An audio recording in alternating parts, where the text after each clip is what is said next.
We good? All right. Welcome, chaps and chapettes, to session 17 of DJ at Sea. Hooray, 17 hooray. sessions. This is the world's most lengthy one shot. Um, so I'm gonna do a good old little sound test for you. If you want to adjust your mics and etc.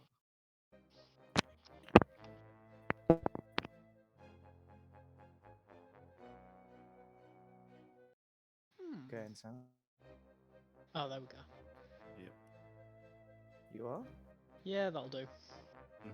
Okay, I'm finally getting it now. Wow, big lag.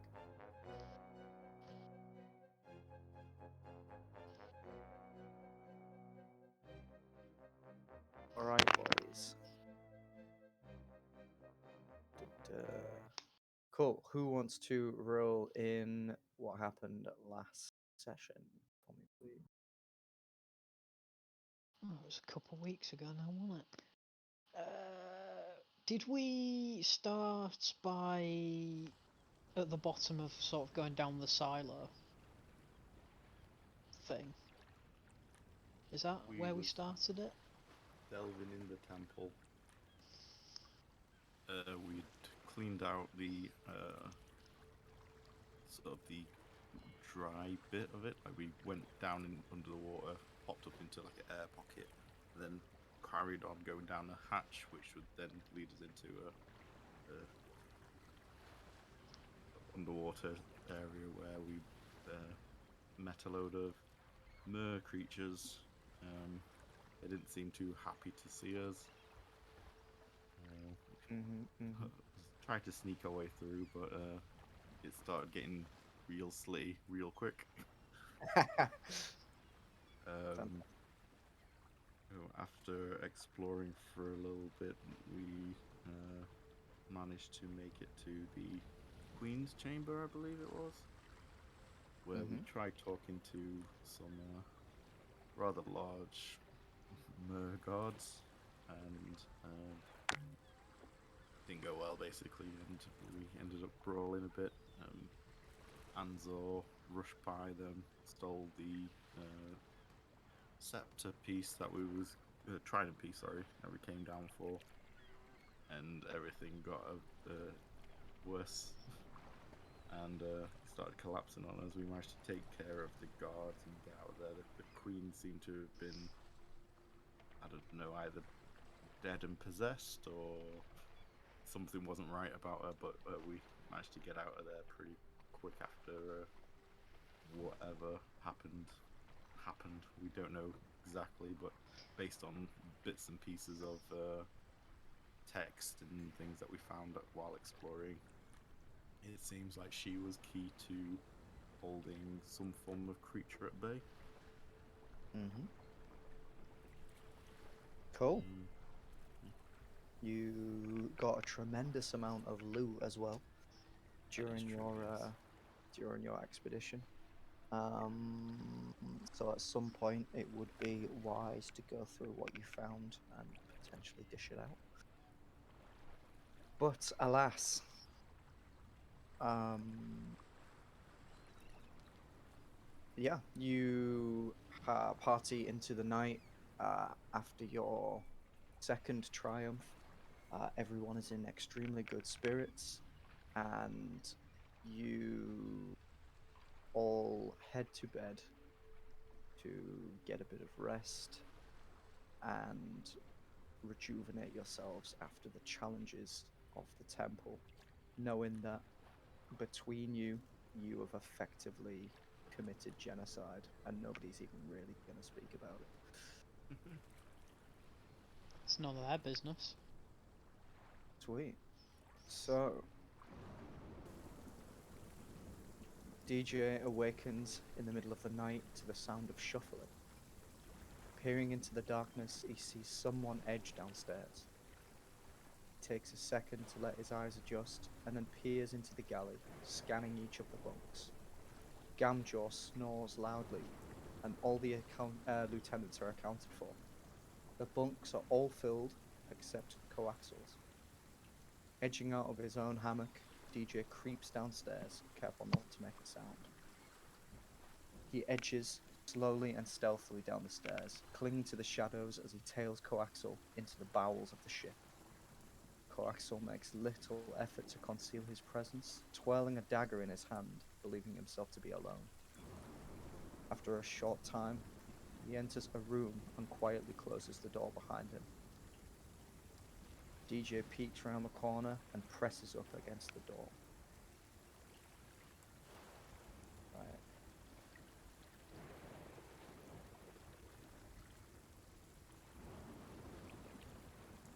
Okay. He presses an ear to the wood, and he hears a strange groan, and then peeks through a small hole between the beams. Coaxal appears to be sawing, followed by the sound of shuffling.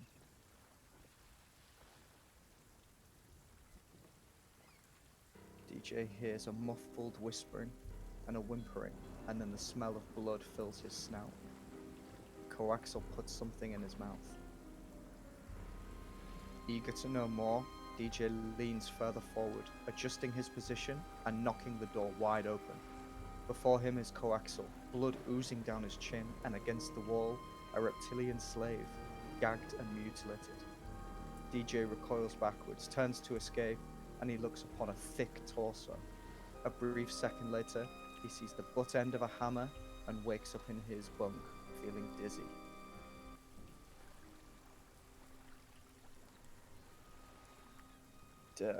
Waking up, he looks around the room and is in a completely different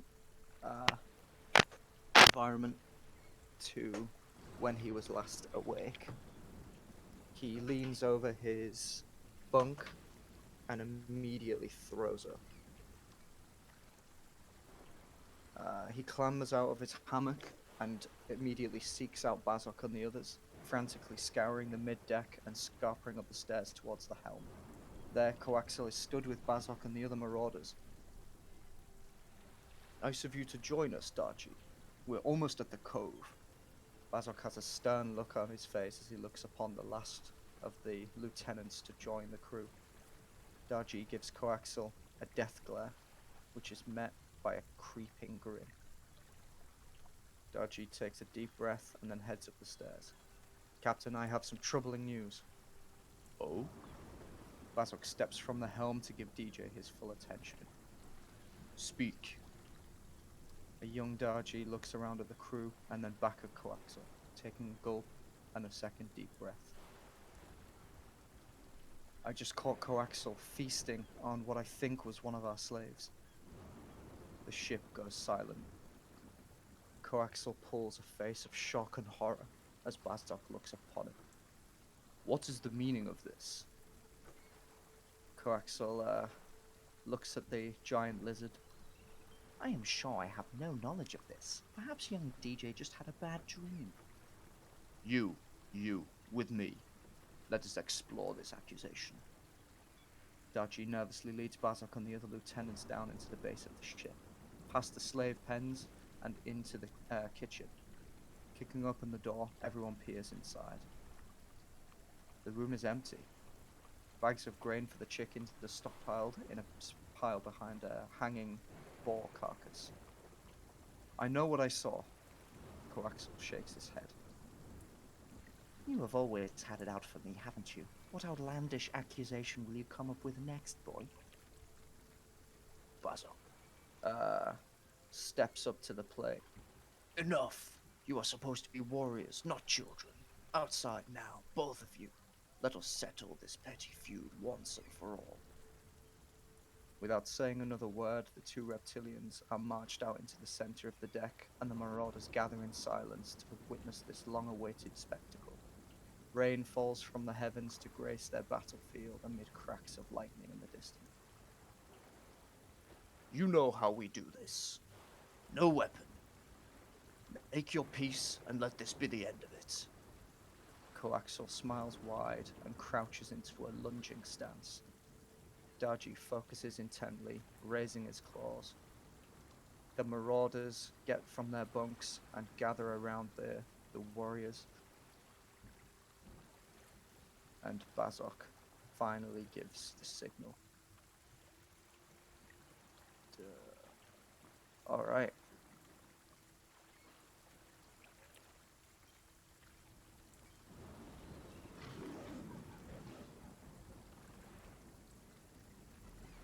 Okay. Darjee and Coaxel charge into combat, swiping viciously at each other with honed claws. Blood begins pooling on the deck as tears and wounds open up to expose muscle and sinew. They continue clashing and gouging at each other's flesh, neither one wanting to admit defeat. The marauders begin to chant and shout, both warriors oblivious to their calls over their own passion and hatred for one another. More and more blows are exchanged. Darjee whips Coaxel with his tail, and Coaxel retaliates by biting down on Darjee's shoulder, crunching his collarbone between his jaws. Using his tail, DJ flips Coaxel on his back, and the two roll around on the ground, bludgeoning each other with clenched fists. They let out wails and screams and stunted breaths as knuckles crack and eye sockets shatter. Sounds of pounding and cracking bounce off wooden decking until finally, DJ stands above his adversary. Panting and exhausted, Darjee stumbles backwards. He turns to face the lieutenants, leaving Coaxel in a crumpled heap. It is done. DJ stumbles forwards to greet Frafalu. From beneath his swollen eye, he looks upon to see Bazok deliver a poorly concealed smile. And then his face drops. Darjee! As the wounded warrior turns round, Coaxel stands before him and slowly unsheaths his scimitar, glaring down at him with malice in his eyes.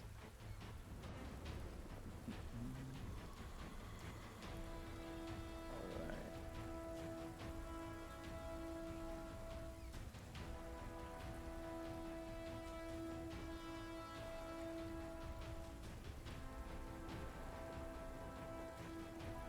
Oh, I didn't roll the dice.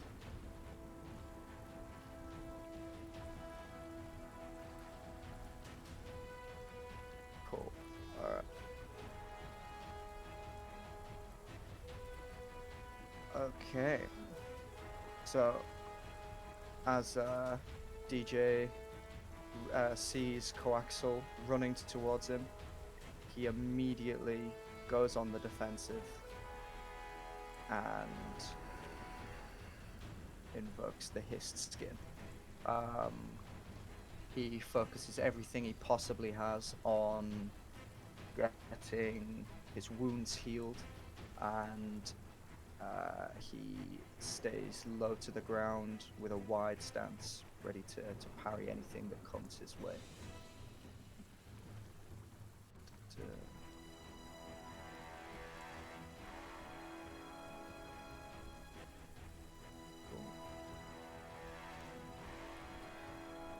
Alright.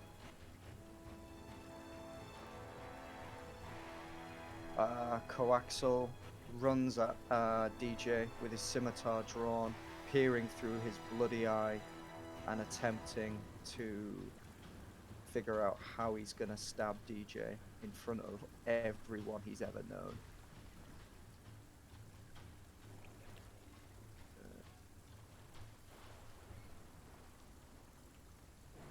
But alas, the blood running down his face, his swollen eye, his torn muscles, there's nothing he can do that's gonna give him the edge. And instead, he just wails the only way he knows how and goes in for a slice.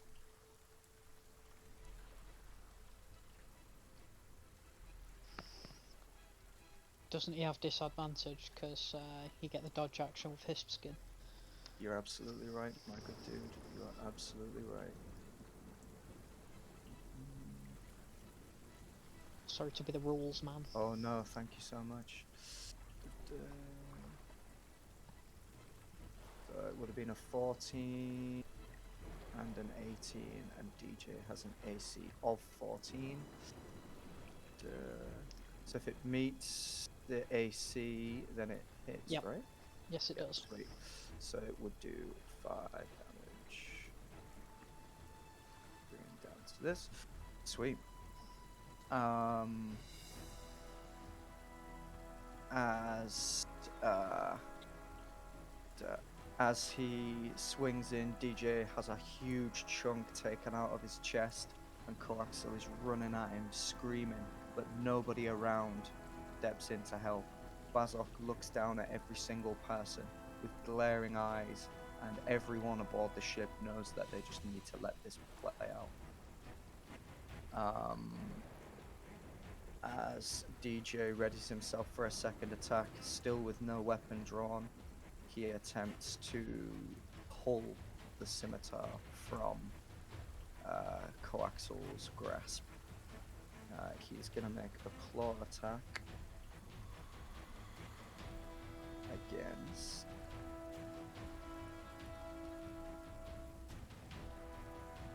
against Coaxel's athletics score.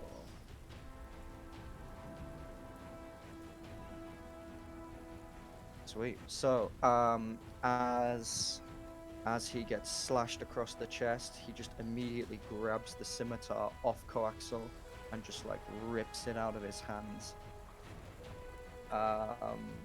Seeing this, Coaxel disengages, running back to the edge of the ship, realizing he has no daggers on him. He has literally just his claws. Blood is oozing out of everywhere, and Darjee now has his sword. As DJ pulls out his sword, a glistening glint, and then he chases Coaxel down with both scimitars drawn, leaping into the air and making two huge slashing attacks.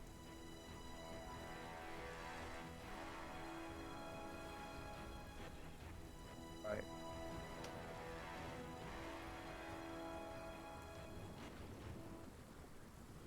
Okay, DJ chases Coaxel down with both scimitars drawn. He slashes with the first, gouging at Coaxel's throat.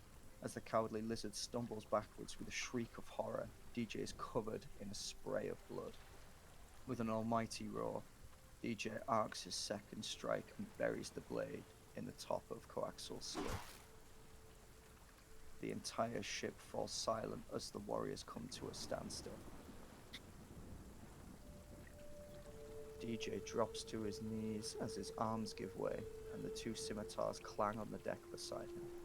He looks to the sky and takes a deep breath. As he lowers his head, the blood of the enemy is slowly washed away by the downpour. The marauders scream and cheer at the spectacle. Bazok enters the arena, picking up Dar-Jee and helping him to the side. Through the blood in his eyes, he looks upon Frafalu and the other marauders. DJ turns back to look upon Coaxel's battered body and takes a moment. The roars and applause of the crowd fill his ears. Facing his brethren, he hoists both scimitars into the air. With a sigh of relief, DJ scans the crowd. Gamjaw and Fen are nowhere to be seen. An-Zaw, where are you? An-Zaw's just sort of at the back watching. He's not sort of in the middle of all the crowd, he's just probably resting against one of the masts. Okay. As DJ is carried off, Coaxel's body is given a battered, rain-covered cloak as the blood washes off the deck. Alright. If you have Coaxel's favor, can you please remove it from your character sheet, please? Can do.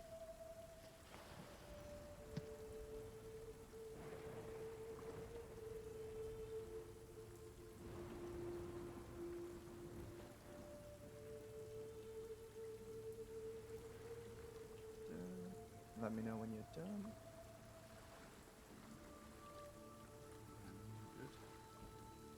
Nice. Dan. All right.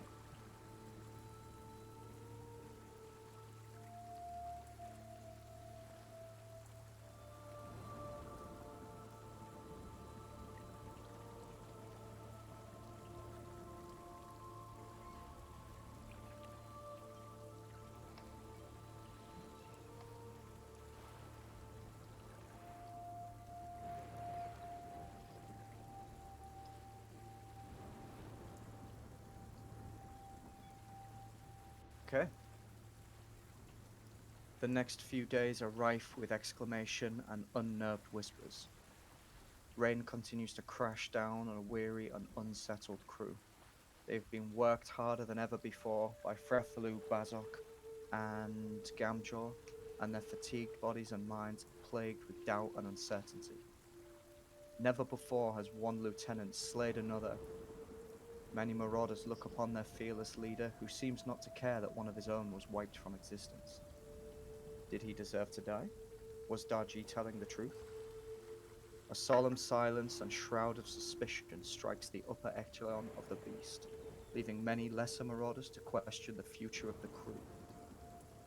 Sensing unease aboard his vessel, Bazok escapes the confines of his study and makes his presence known at the helm. Marauder chit-chat subsides into an eerie stillness. We all gather to hear his words.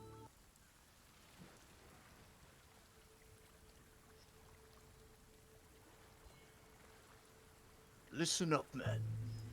I know these last few years have been tough.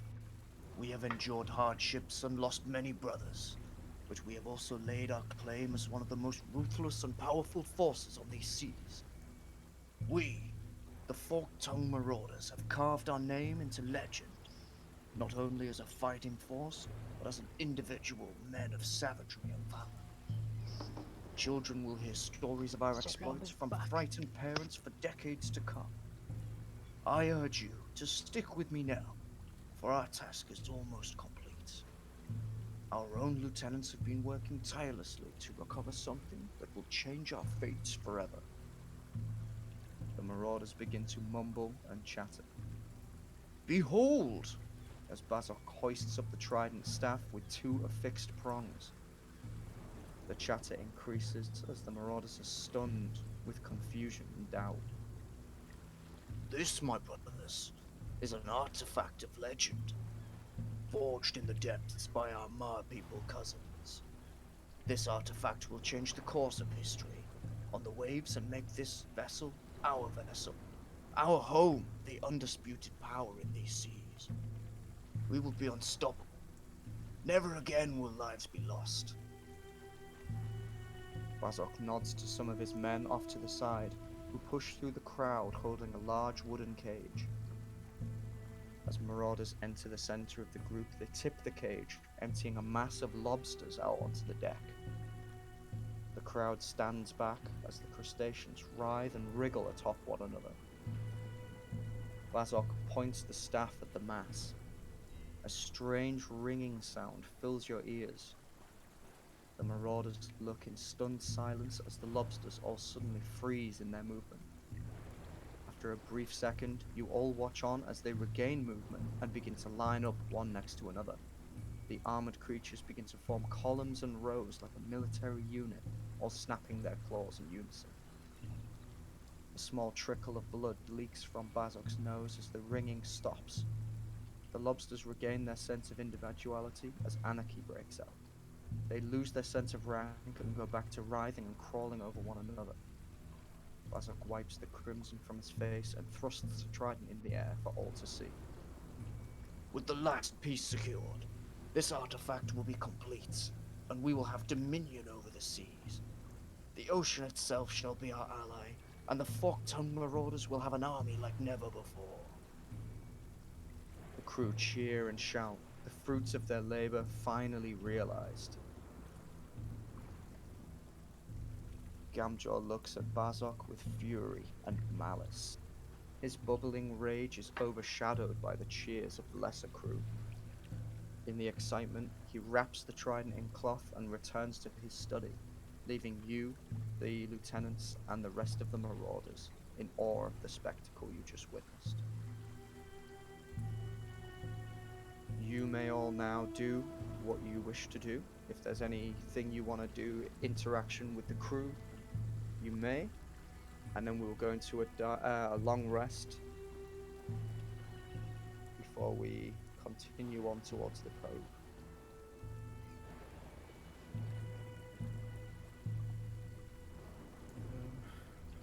I will.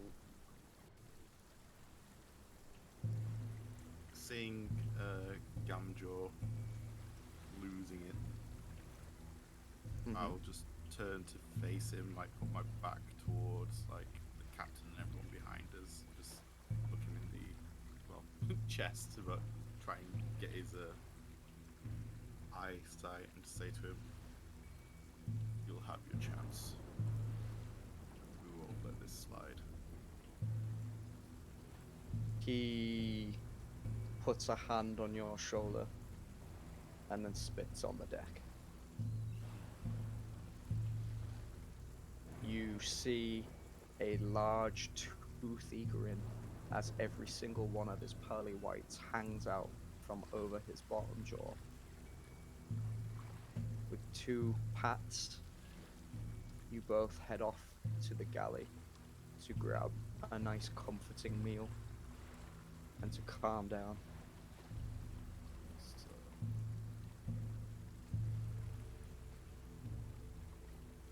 On the way, he pulls you over to the side. Do you have my back?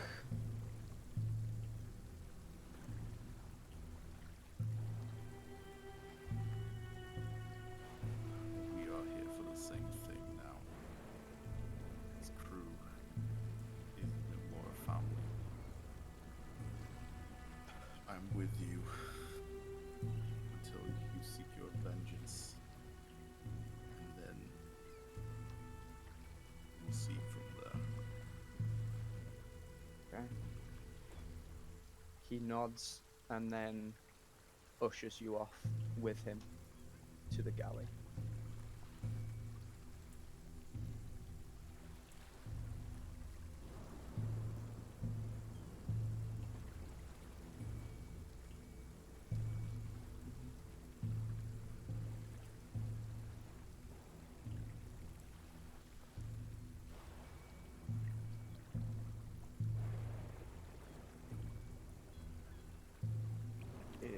Is Danny Boy back?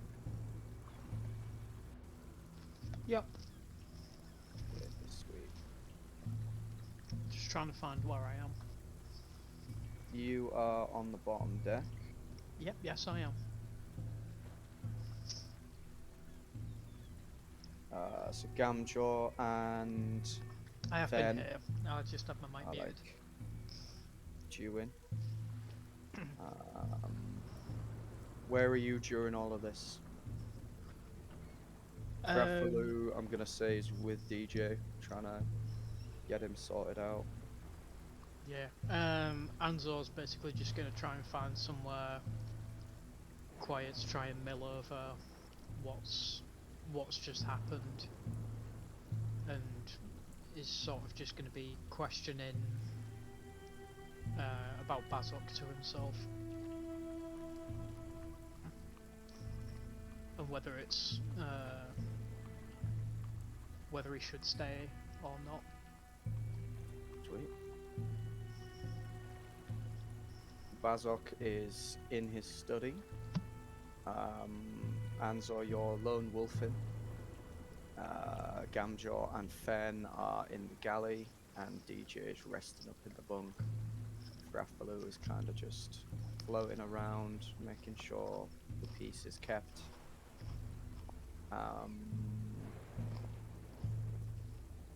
Yeah, there's some marauders upstairs doing a couple of tasks in the rain,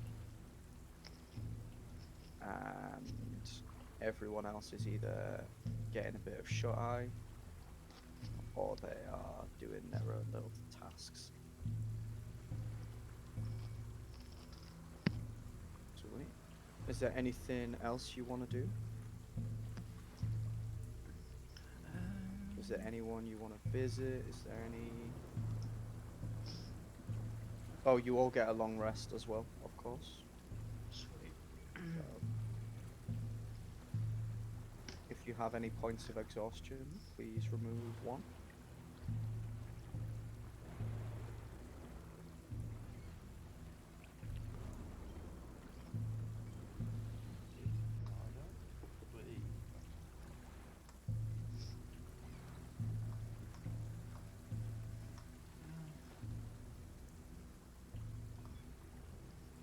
A quick question about the favor. Is that only applies when in range? Let me double check it.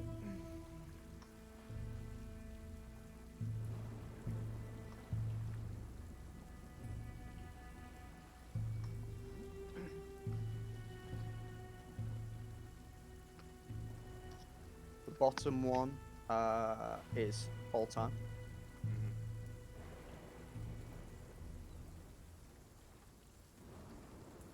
And the top one is all based on the range. Okay, cool. That's fine. Sweet. Okay. So, as DJ heals himself up and everyone is kind of left to stew what's going on, there is a distinct lack of leadership on the beast. The men begin to party and kind of throw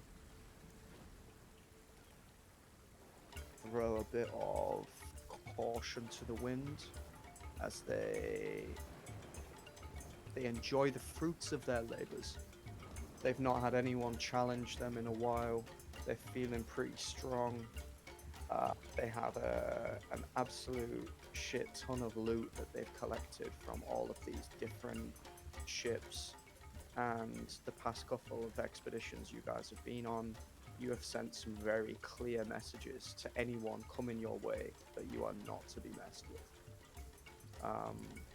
The beast itself is in impeccable condition. The cook he's got plenty of things to work with. There's tons of wood, there's tons of leather for repairing the sails. The quartermaster is super busy putting all of these, putting his knowledge to good use, deciphering all of these interesting things you found. And in general, you guys all eat and drink really well.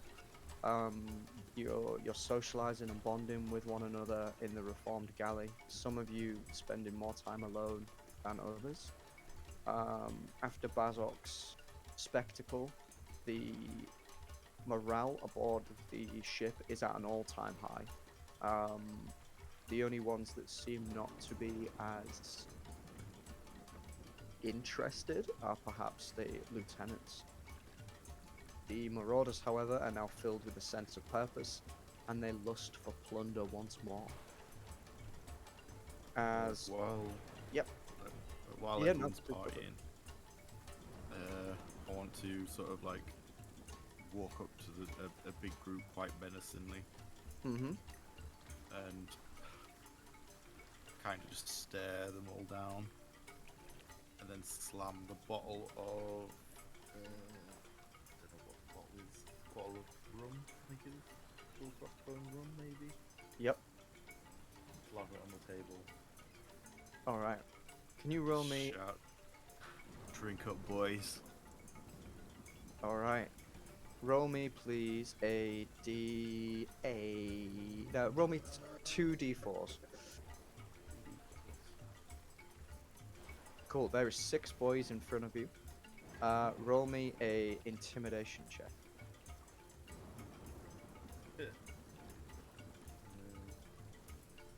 with advantage. Oh yeah.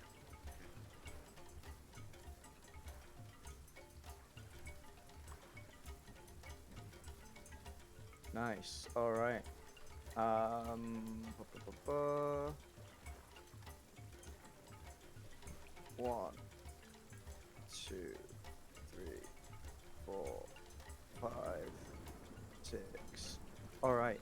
5 of 6 immediately reach for the ball, and 2 of them kind of look at you in kind of like a weird way. Yes, you're a scary dude, but this seems a little bit out of character. The 2 that hesitate, what's the plan? I just want to kind of join them and like, I don't know, offer to gamble a little bit with them and do some morale boosting activities. Right, you're gonna boost some morale. Okay. Um, how when you say morale boosting activities, you just gonna try and get them all completely plastered? What's Well, I was going to like share my alcohol with them. I'm nice? assuming I'd gone up to them as they're playing like dice games, card games, or whatever, Sure. and just basically put a satchel of like sort of coin down as well. Like, deal me in. Nice. Oh, okay. I misread you. I thought you meant you just walked up with a load of rum, stared them all down, slammed the ball down, and been like, "Drink this now." No, it was more of a walking up to like it really intimidating, and then just slammed it down. Then, I got you all. Okay. All right. So the second two immediately start laughing the moment you crack a smile, and they welcome you to the table. Uh, We'd be honored to have you, lieutenants. Pull up a chair. All right. Over the course of like the next couple of hours, I plan to sort of subtly lose my money as well to them, like break it out kind of evenly. Like some people get like bigger shares of it or whatever, but Mm-hmm. they lose. Okay. Give me a performance check with advantage. How drunk are you? I'll have like maybe one glass for show or something like that. Okay. Make me a Constitution check, and then make me a Constitution check first. Con check. And this was the rum, eh? Yeah. Yeah. Con save. Sorry, my bad. Okay. 6. All right. So you're gonna be tipsy, but compared to everyone else, because presumably you're filling up their glasses more than your own. Absolutely. Yeah. Give me a performance check with advantage. Sweet. Yeah. Nobody realizes that you're kind of not cheating, but you're definitely. Up to something.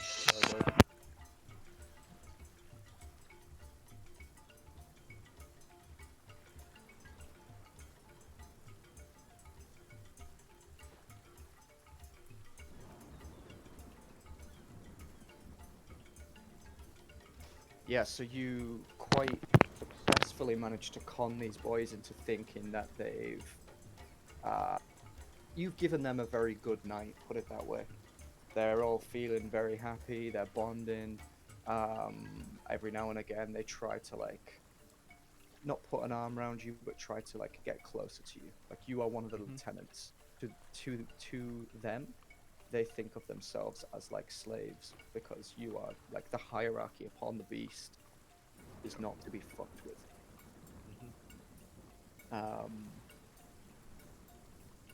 Yeah, sweet.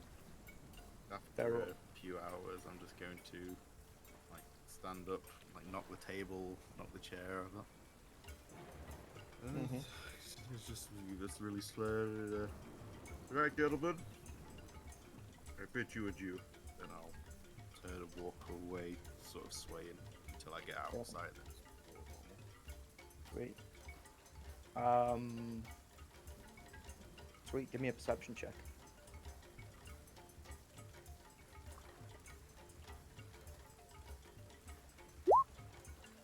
Alright. As you're walking away, you hear a couple of whispers, and briefly, your name is mentioned.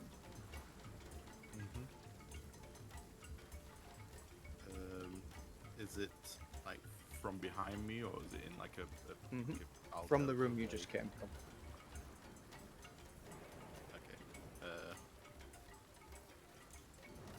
I'm just going to like start heading up the stairs and try and get hear anything I can. Yeah. But I'll be moving slowly still, so like I'm not gonna stop and Yeah. try and focus. It was just something like a try and focus as I go by.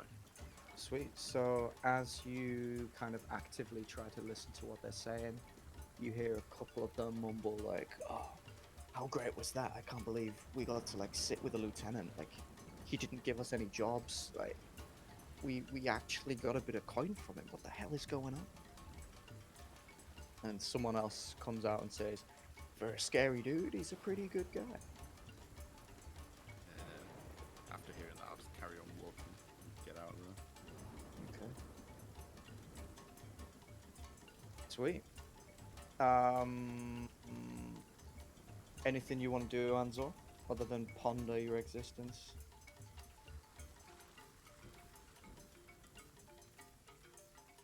Dan? Yeah, it's just going to head back up to the top deck to where the captain would normally be. Mm-hmm.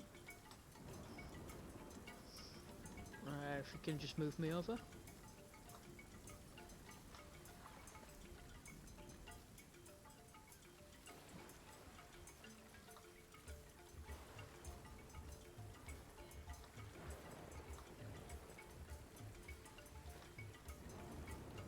Okay. Sweet. Top deck. Yep. Excuse me. And it's just sort of going to look over the edge. Okay. Give me a perception check.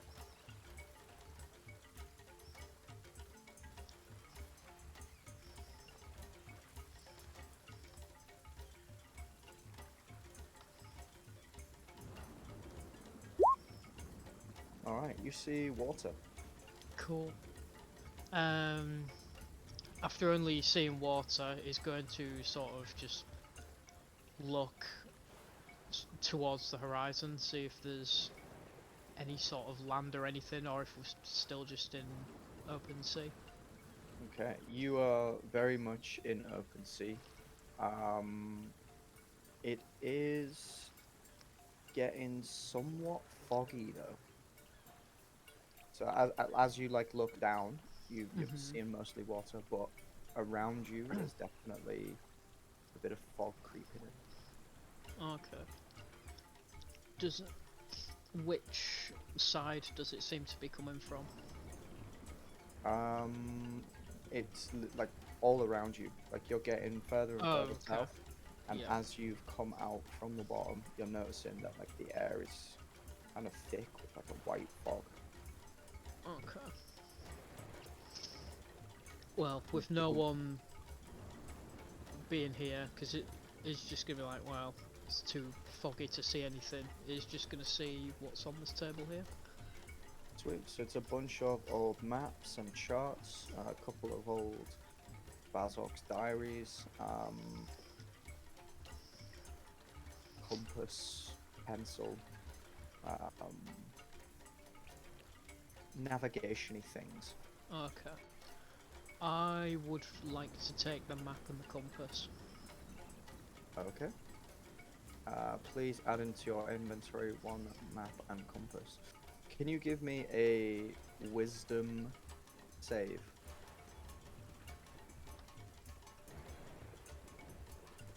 Damn. Okay. Even with a score like that, you would also know that this is Bazok's.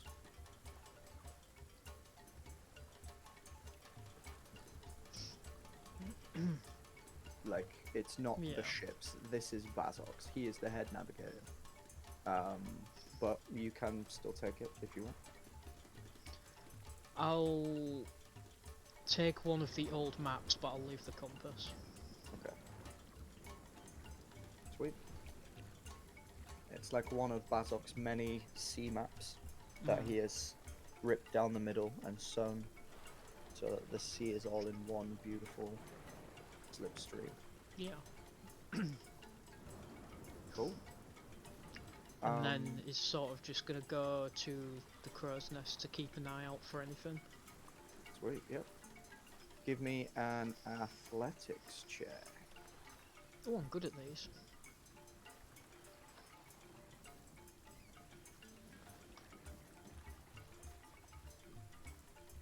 Sweet.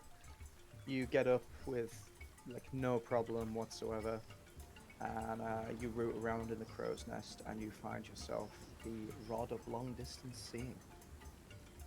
Nice. Cool.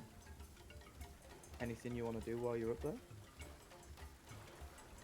As I said, it's just gonna keep a lookout for anything, because obviously everyone's just doing whatever, so someone needs to keep an eye out.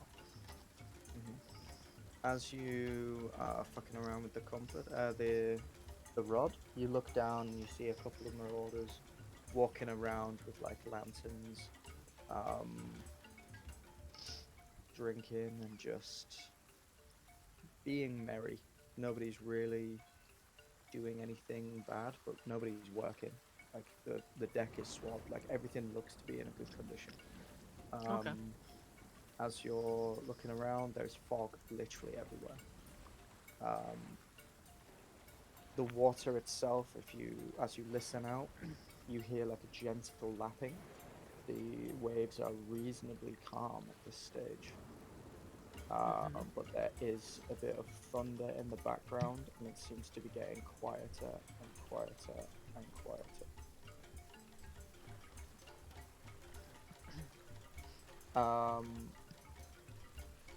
Moonlight reflects off the ripples in the soft waves, and then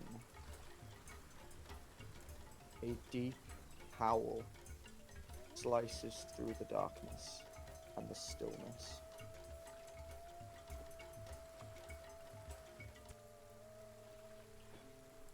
An enemy ship appears out of the fog and prepares to broadside your starboard side.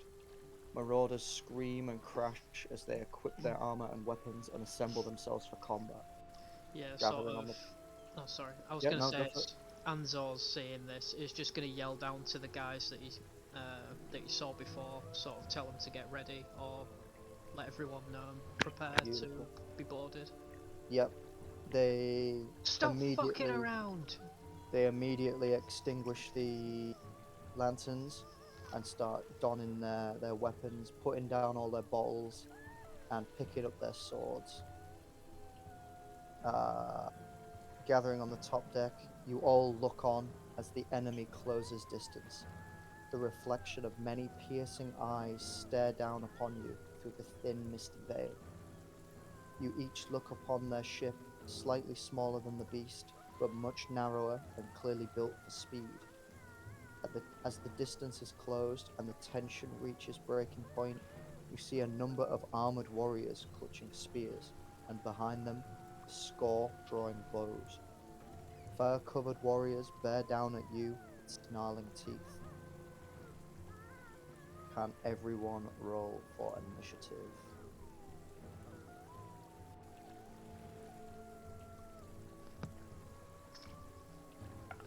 Right, I'm gonna roll my actual dice for initiative, Alright.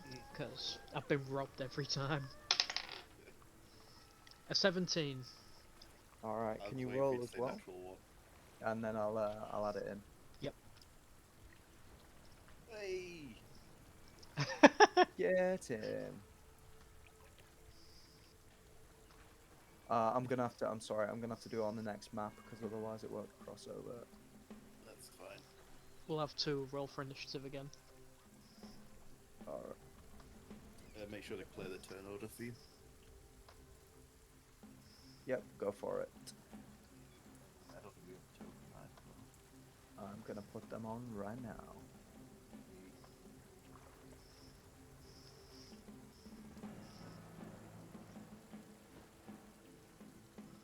Can you see?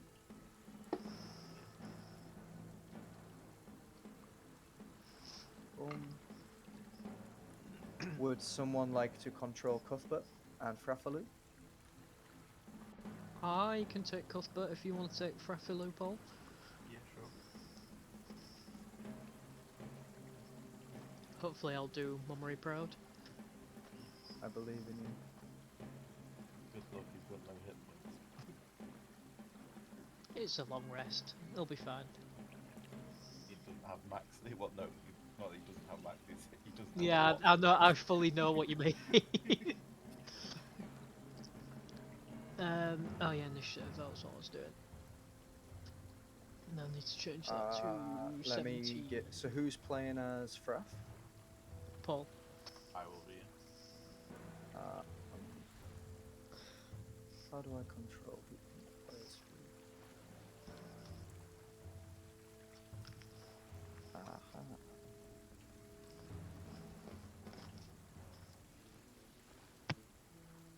all you should have access to Frath.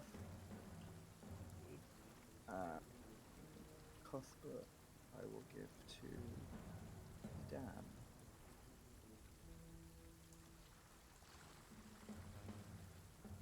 I don't know if I have. I've got access to the token. I don't think I've got access to his sheet. Oh, I do this every time. Sorry, boys. We go. Frath.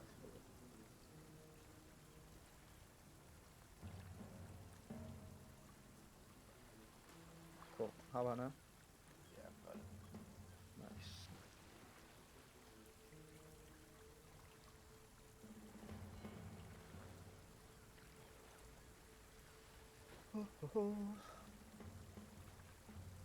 Okay, Jaw's not in there yet.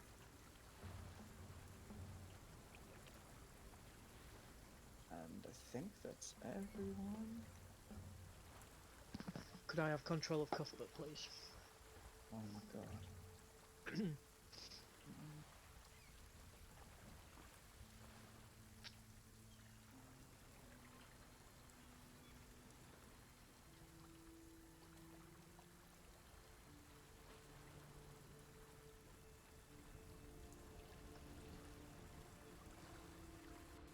Cool.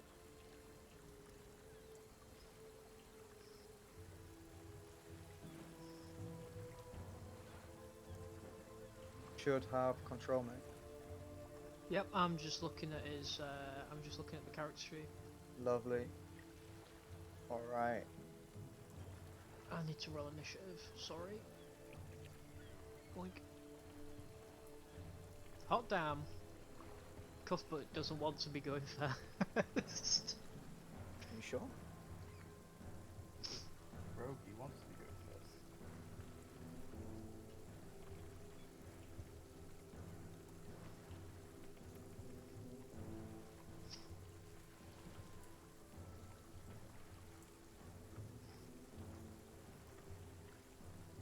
Okay.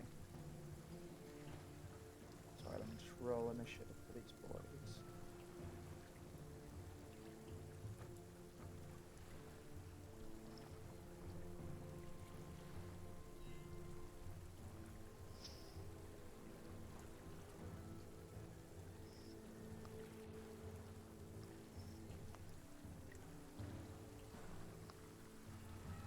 Okay.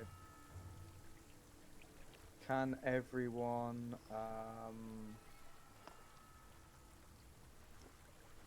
position yourselves within 5 feet of this side of the boat? And this will mark where you board the ship. Oh, I was gonna go there. Screw you.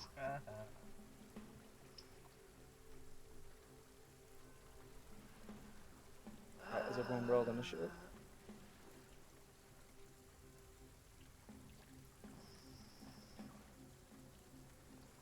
Okay. All that we can roll for are on.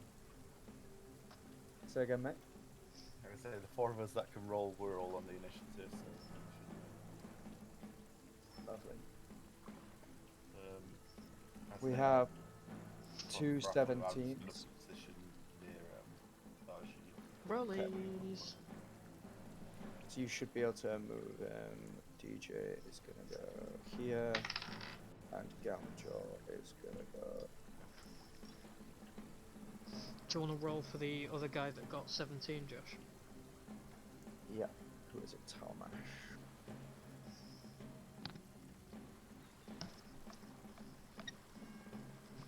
What is it? Dex? I just rolled D20. And I rolled a 15. 17. Yeah, he goes before me. GG. Lovely. Alright. You can each, before we start, as your characters, each pick out a target and make me a perception check. Or just pick out a target and I'll show you what you see. I want to see this boy at the wheel. Alright, so who's first? First is Dar-Jee. Okay, let's go Fen first, because it's awkward if I Yep, start. that's cool. Fen, who do you want to look upon? You immediately Uh, jump over. You're surrounded by your boys. And what do you want to look at? Basically, like the closest people, so it'd probably be immediately him, and then Mhm. be him. Okay. So the guy in front of you, you see what looks to be like a dog man. Um, he has a bow and arrow and a large short sword. Sorry, a short sword. He's wearing light armor and he has big old claws and teeth. This is what you see.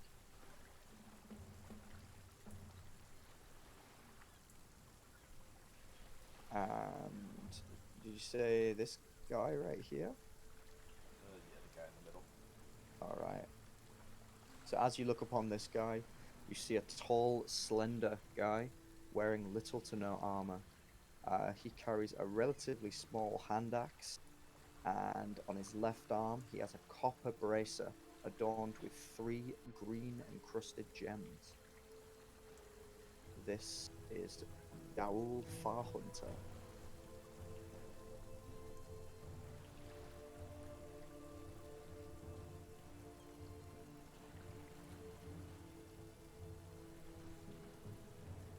Cool.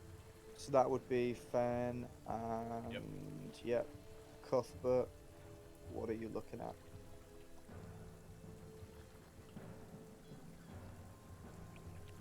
This guy. All right. You see a smaller dog-looking dude. He is wielding a long spear and a short sword. He has a lot of armor on his upper body.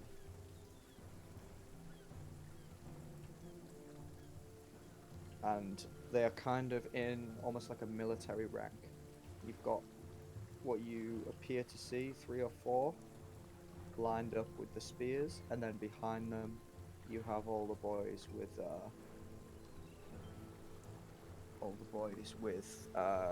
bows and short swords. An-Zaw, what would you be looking at?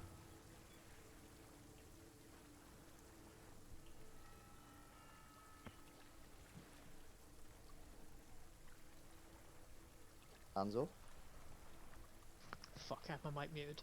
Yeah, so when he was still in the crow's nest, he would have been looking for sort of what would seem to be the most authoritative figure,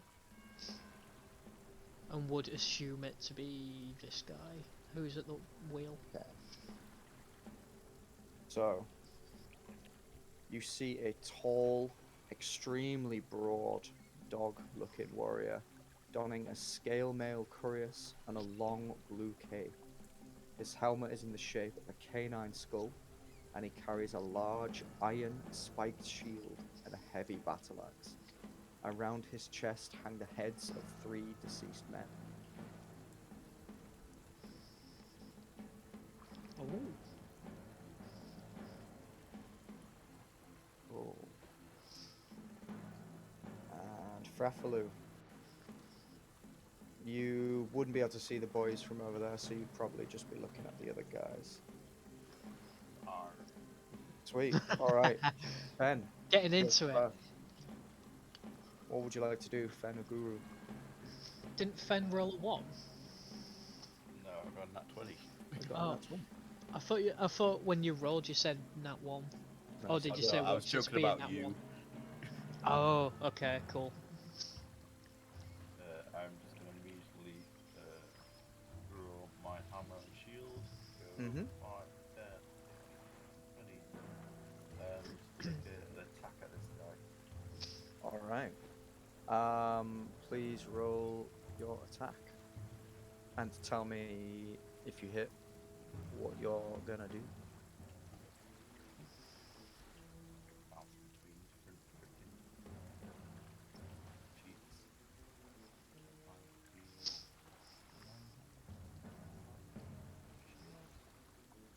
Oh, whoop-ow! get in. Love it. That is the big juicy 9, which unfortunately he like parries with the end of his bow. And Basically, I ran straight across him, then swung and not quite got close enough to him, and just wedged the hammer into the stairwell next to him, pulled it out, ripped off a couple of the spindles, and sort of like braced for a bit of a fight. you have immediately garnered the attention of some boys nearby who are very surprised to see someone just sprint through their ranks. Is there anything else you would like to do? I will also try and see if we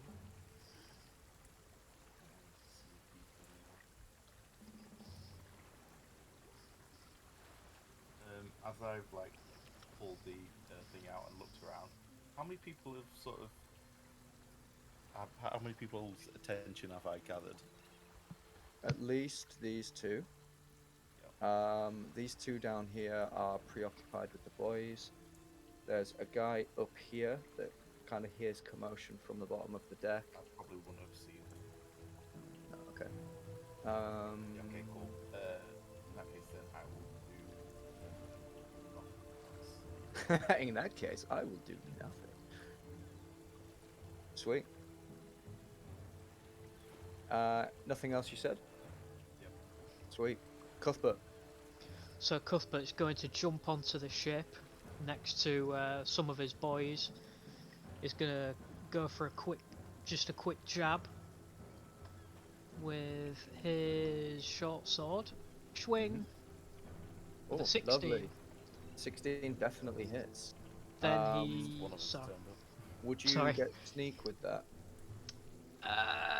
Probably not, because I'm next to a boy. Yeah, but yours doesn't work like that. Mine He's a works like that. skirmisher, not a Oh jeez. Yeah, but he's still engaged, so you'd still get Yeah, so advantage. It's these the two boys swashbuckler are- that doesn't. Yeah, these two boys are engaged with these three anyway. So Right. 2d6, I think it is, because it's level 3 with an extra 5. sweet. So you do 19 piercing damage. 19? It's 14, mate. Oh, sorry, mate. Sorry, my bad. Thank you. I got it. Sweet. So you, as the guy is like jabbing your big warrior man, you've just like slinked in and just like quickly jabbed your knife in between his plate mail and just like clearly taken out one of his arms. And he like looks to face you. Seeing that he's looked to face him, he's going to bonus action disengage and hide behind Fraffalu. Solid move. Alright, cool. Anything else? No, that's everything. Alright. Okay. So, Talmash Sawbarb.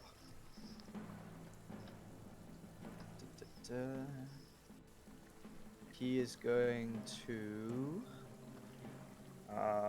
so, Gamjaw would see this man. You look upon a gentleman who is at the back of the ship with the captain. You look upon another broad warrior with an evil grin upon his chops. He is head to toe in scaled armor and wears a large wooden targe in his left hand. He cracks a barbed whip violently, and he has a trusty mace on his right leg. This, my dudes, is Talmash Sawbarb. Okay. He is going to go. At the moment he sees Gamjaw up on the deck, he's going to turn round, and Tariak is going to roar, "Shall leave him to me." And then Tarlash is going to go 5, 10, 15, 20, 25,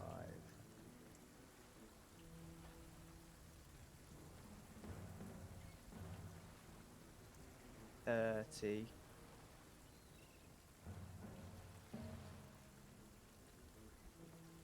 And then he's going to jump down the deck.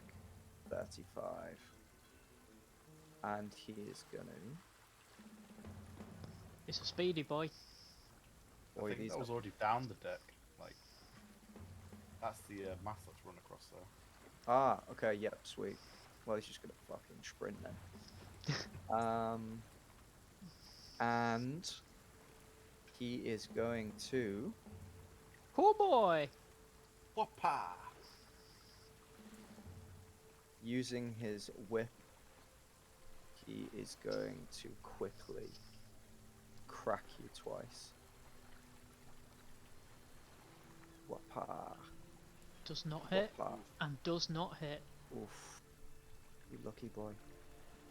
Alright, An-Zaw, how do you retaliate? So, with the second attack, is just sort of gonna grab it and go for a headbutt. Nice. Make me a... Do you have a tail slam attack on your attack list? I do. Yeah, make me one of those. Bam. 17. Boom. Oh, I would have been. 17. I Oh, forgot to rage. Whether you'll allow that or not. It's up I'll to allow you. it. I'll allow it. Screw it. We're here to have fun. I feel like if you're going in for a headbutt, you're raging. Yeah. I don't want to be that guy, my friend, but this does not hit. Jesus. Right. Okay. This guy has thick armor and a big old shield. So you're gonna have to do something about Yeah. at least one of those things. All right. So, seeing that that didn't work, is going to run 10 feet and sort of try and slash him in the back with Daggrave. With That a 24. absolutely hits. Yep, definitely. Sweet. So he goes to whip you, and you kind of use that momentum to like get in close and give him a headbutt, and he just like puts his shield up to stop it. Oh god, I nutted his shield. You did. You nutted his shield, and then you use that momentum to dodge backwards, and then you just glaive him in the back while he can't see because he's holding his shield up, and you get him right in the side, dealing 10 damage. Big damage. Is there anything else you want to do? I've done my 2 attacks. I'm gonna stay engaged. Can't. I've raged, so that's my bonus. No, that's it. All right. Dawul Farhunter. Even though Fen is engaged with this gentleman, he sees a lofty, blonde-coloured dogman with like leopardy spots approaching him, and then he holds the axe out to face you. He is going to run full pelt and make 2 quick hand axe slices. Boom, boom. All the way up. 2 quick hand Both axes. downstairs. Yeah, can you imagine? 1 It's and 2. Jesus. also hits.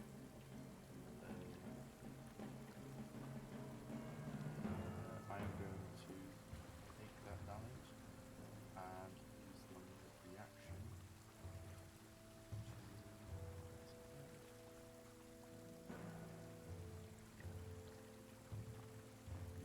to use Wrath of the Storm. Fantastic. A dex save. Alright. So, that will... Here comes the dex save. 24. Then you take 3 points of lightning damage. Right. Cool. And then, after making these 2 vicious attacks, hitting both and seeing you not even really flinch, and then all this lightning coming off from you, he's going to go 5, 10, 15, 20, 25, and he's going to back up, and that kind of size you up. Gamjaw, gonna go 5, 10.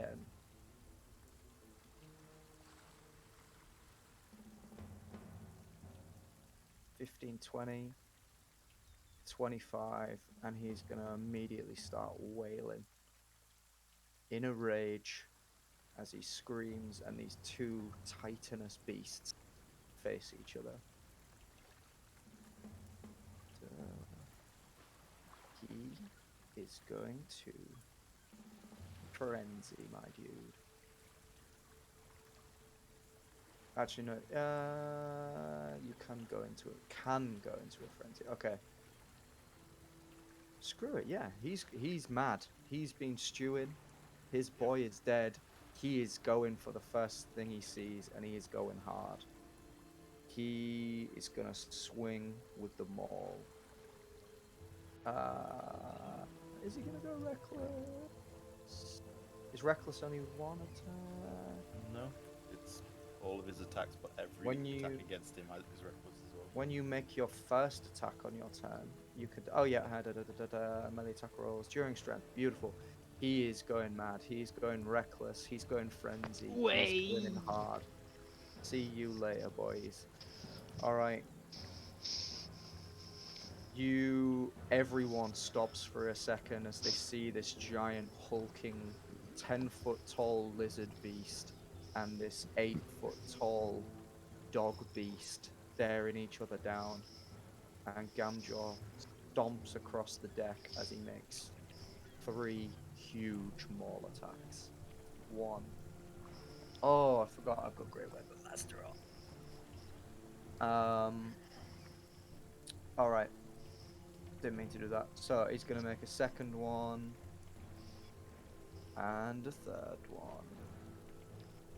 So ignore the Great Weapon Master damage. Or at least take 10 off it. So God the first one The 16. doesn't hit. But the second and third, as he swings in for the first one, it's almost like a bait. Tariak lifts up his shield, and Gamjaw just like maneuvers it and spins round the opposite way, clocking him once upwards and then down a second time, dealing 12, 23, 24, 25, 26 damage.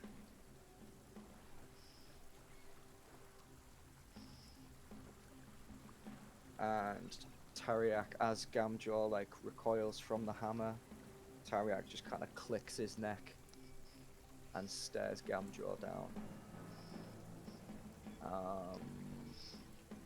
Okay, I'm only gonna roll for this one because he's the only one engaged with Fen. Everyone else, realistically, is gonna be doing other stuff. This guy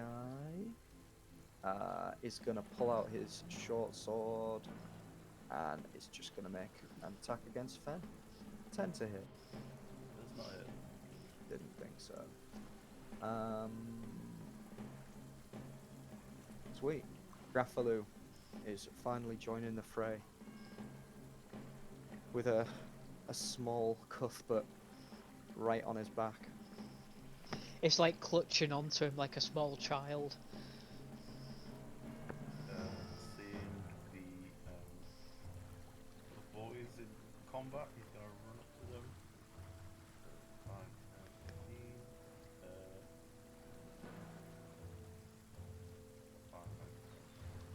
Yeah, I think you get that. He would like to Darjee, Mm-hmm. and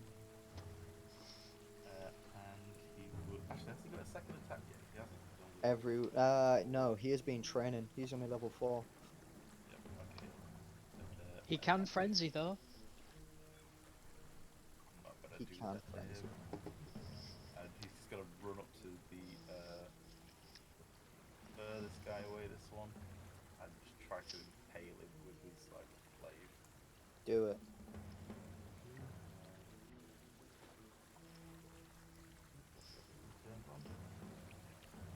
Cop off, Raffalo.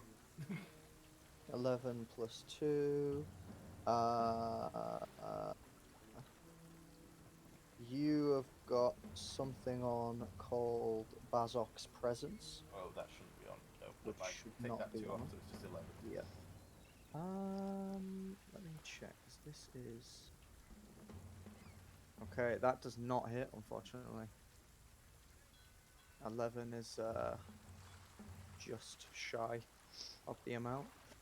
So as you run in, you don't realize that Cuthbert is like on your shoulder, and the moment you start running, it like throws off your trajectory, and this guy is just able to dodge out of the way as you like lunge in. Is there anything else you would like to do? Do you have to choose frenzy when you go into a rage, or can you? I I think you choose it when you go into it. Does it say anything about that? It's not who chooses path at third level when you go into a frenzy. I think as long as you are raging, you can choose when to go into the frenzy. So like at any point you can decide, right, okay, at this point he's beyond angry. But then for the rest of your rage you are frenzying. Yeah, so you can activate it whenever you want, but you can't Yes, deactivate it. correct. Screw it. He's been out Yeah? of combat for a while. He's angry. He wants Alright. another go. Make another attack for me, please. Bonus action. I'll stab at thee again. Please do so. Nice. Alright. You get a nice Can you do that with a bonus action on your first turn? 'Cause isn't it a bonus action to enter your rage? I That don't is think true. so. Sorry. Is it? No. Yeah, it is. Sorry. My fault. It's been. I've not played a barbarian before. I've been still learning. Yeah, like the only thing that they use their bonus action for is to go into a rage. Yeah. Mhm. Makes Sweet. sense. Okay, so ignore that last attack. And Alright. Oh, you got some good damage on that though. Look at that. Alright. Kin Rotdent. So, one of the boys that I actually don't know if you scoped out earlier is gonna make a huge roar. He is a large warrior with a hunched back. He wears scraps of leather armor and a hulking, crudely made gauntlet that encompasses his entire left arm. His weapon of choice is a number of sharpened metal blades affixed to a long handle. This is what you look upon. Hot damn. Kin got is shot to gonna kill or no? he's gonna immediately, like seeing you rush this boy, he's gonna immediately sprint from the deck, jump down, and he is gonna engage Fraffali. Um,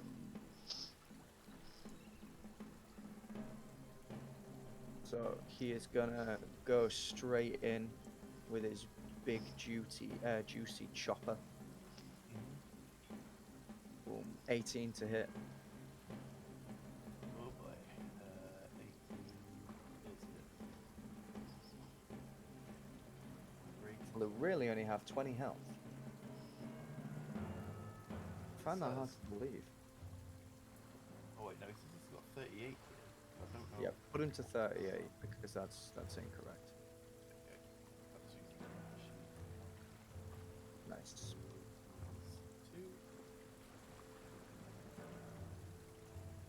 Lovely. And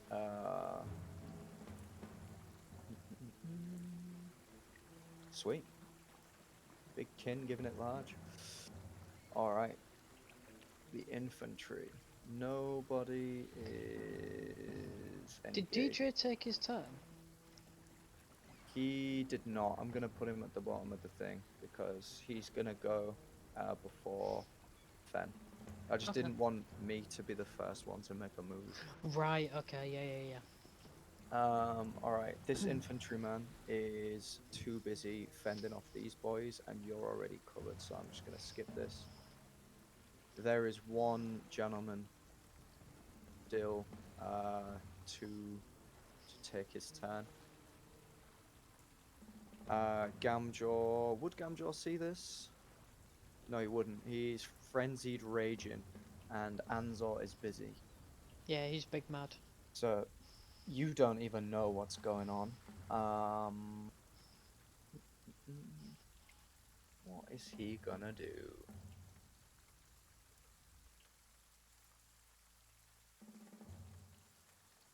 Okay.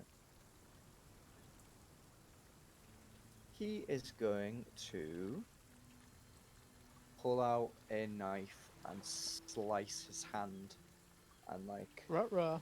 throw some on the deck and then wipe it across his bloodied mane as he inflicts Bane.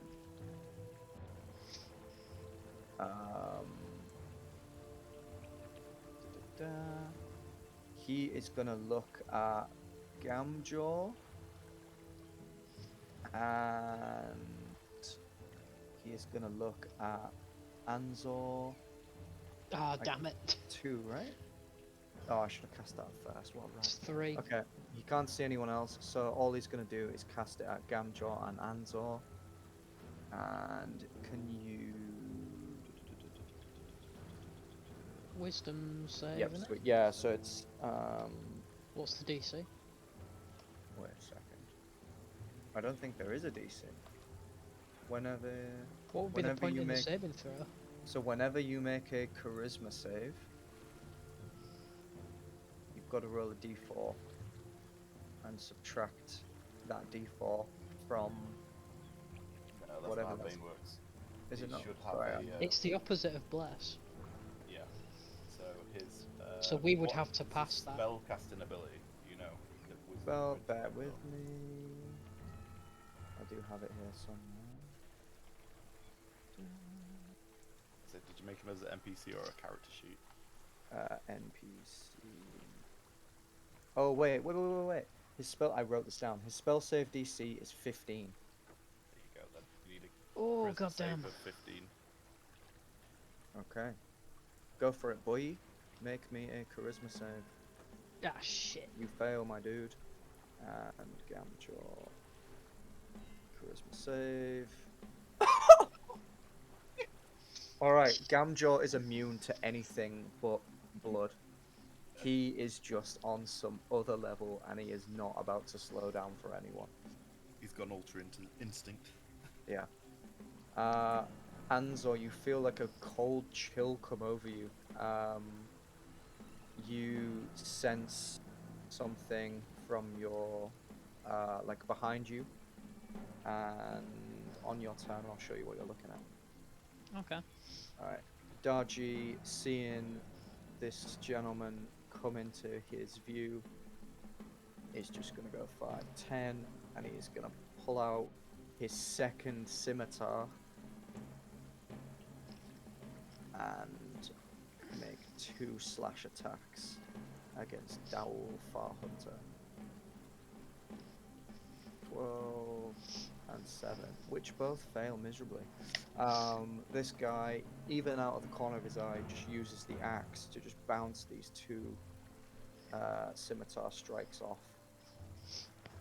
And yeah, there's not much you can do about it. Fen, you see the guy that attacked you. He's drawn blood, but he's now fending off attacks from Dar-Jee. You've got a guy approaching from dead ahead, and you've got a guy up in your grill. What are you gonna do? 1 second. Games froze. That's good.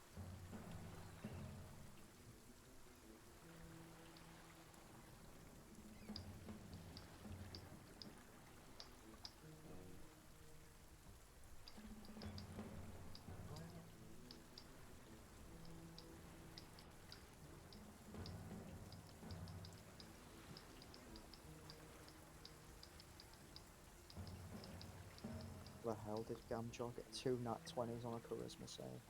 That's absolutely ridiculous.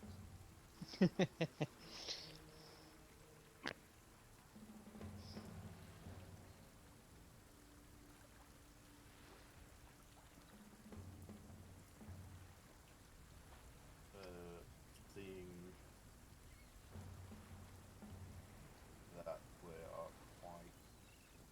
in for quite a fight here. I'm just going to quickly grab my holy symbol and cast Spirit Guardians on myself. Oh, yes. I was about to say, do you want your... If you want to signal your owl companion, you can do so as a free action. I don't, because I'm using this instead of Call Lightning. Alright, okay. But I imagine that it would just be swirling around us, causing commotion anyway. So it's not doing anything. It's just like a distraction in this guy, but like swirling around the fog that's around us. So you start to make like a cyclone of murky fog around the ship. If you're good or neutral, they've angelic, it's absolutely not gonna be then. So you have some fiendish spirits that like whirl around you. You can designate any number of creatures to be affected by it. Alright, so you have a 15-foot aura. If you don't mind, I'm gonna throw that on. What colour do you want this aura to be? It's gotta be kind of red, hasn't it? No. Yeah. It's the dead box. Alright, you've got like an aura of like weird like spirity, ghosty, moaning creatures swirling around you. When a creature enters, it must make a wisdom saving throw. Alright. Jesus. Okay. Sweet. Is there anything else? I will also...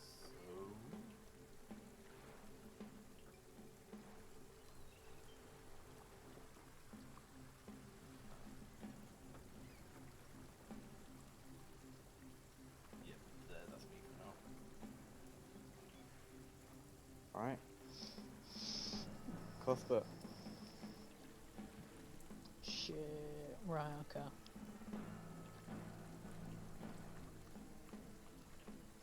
So. Okay. Cuthbert's just gonna go 5, 10. Little poke. Roll for damage.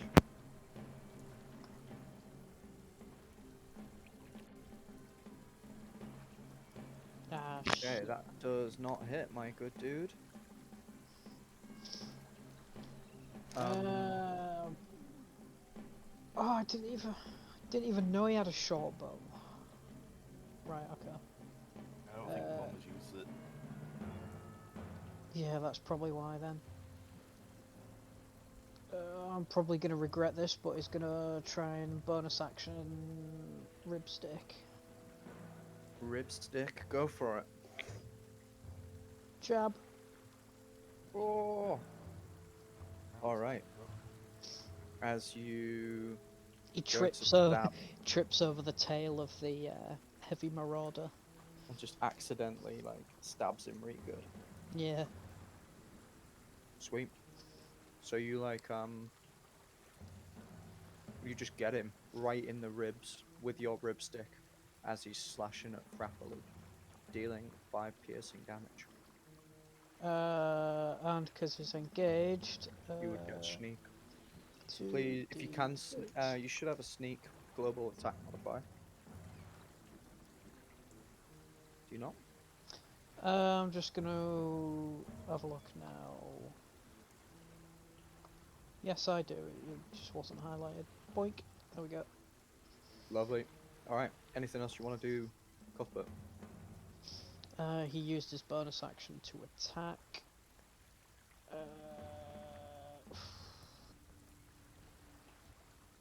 I mean, if he tries to get away, chances are he's going to get hit anyway, so he's just going to stay where he is and hope that he keeps attacking Fraffalo.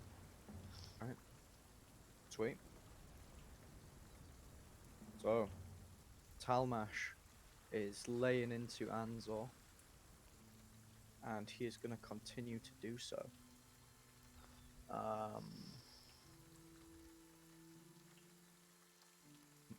Mm, He is going to first make an attack with the whip. Whoppa! 14 to hit. Does not hit. Alright. Then he is going to use his shield to try and knock you backwards and over the steps. Please take 1d3 piercing damage and make a DC 14 dex save. Slash 1d3. Alright. Of course. You take 3 piercing damage, please. Yep. Let me just do my save first. It's a dex, isn't it? Mm-hmm. Dexterity. Sweet. So, you get knocked over the stairs 5 feet. Please go in this direction. However, you manage to like flip over the banister and you keep your footing and you basically like backflip over the stairs. Alright. Sweet. An-Zaw. Okay. He's not having that, so he's just going to climb back over. And sort of as he jumps over the banister, he's going to go bing bang boom and sort of try and get an aerial stab on him. Aerial stab it is. With a 26.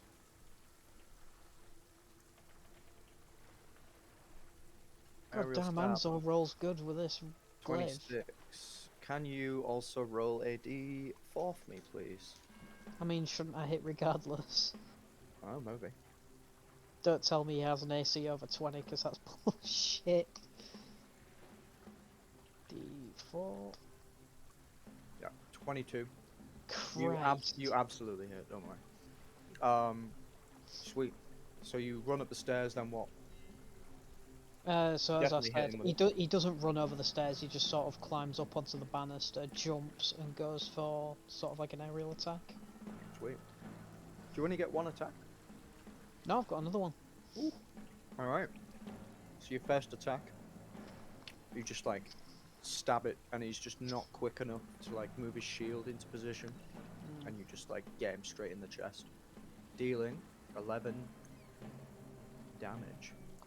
And then sort of with the momentum of that, he's sort of going to spin around into a tail attack. Alright. 18 does hit. 16. Oh, 16 unfortunately does not. As you've stabbed him, you go for the tail attack, but he like leans back with the force of the jab, and you, as his leg lifts up, you like sweep what would have been his front leg. Yeah. Alright. Is there anything else you want to do? There's not a great deal of what I could do. But that's going to be it. Alright. Dowel Far Hunter is gonna go for Sorry, two- can I just ask what these guys are doing? So these guys on their turn. This one is in combat with Fen. This one is looking to support these boys down here, the same as this one. The moment that these two get like a gap in their defenses, these boys are trying to ping these lads. And this one is looking at between Darjee and Fen and figuring out which one he should go for next. And on his turn, he will make an action. Okay. Alright, Dowel.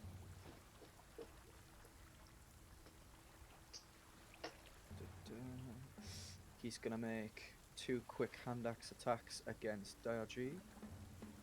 Whoa, and 22. Taking 6 damage.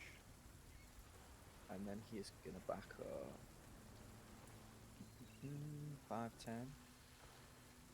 And he's gonna ready himself. And as his disengage, he does not provoke opportunity attacks. Gamjaw. Is Tariak on this list? No, he's not, for fuck's sake. Just make him go before thingy. Gamjaw. Wait. Alright, so Tariak is gonna go now. And he is going to. Oh, sweet lord.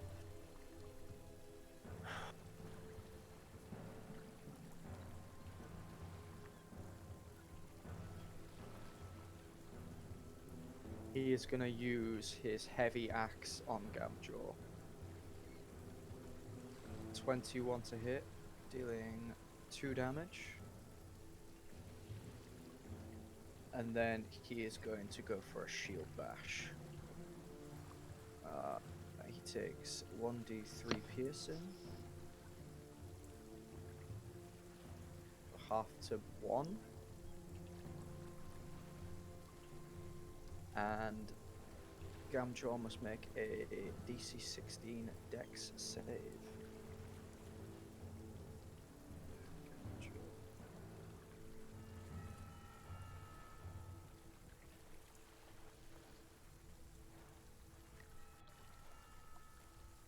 You fucking beast! And he Oh, gets back to back. pushed back 5 feet. I don't know what to tell you, lads. Because of his size, does he fall through the banister? Sure. Gamjaw's a 2x2, isn't it? Yeah, it's a Oh large my unit. god, you're absolutely right. There we go. There's our That's boy. more like it. Mm-hmm. There we go. Lovely. So this guy, in reality, is actually more like this. Sweet. So Gamjaw gets pushed back 5 feet to here. In retaliation, he's just gonna run straight back in and swing at the boy again, screaming and wailing with 3 heavy harpoon yeah, heavy harpoon attacks. Heavy maul attacks. 1, 2, and 3. So the first one gets a big old clang. The second one he goes in for the same side, but Tariak lifts the shield up. And then the third one he whips round the other side and just donks him on the head. Dealing 10, 20, 23, 24, 25, 26, 27 damage.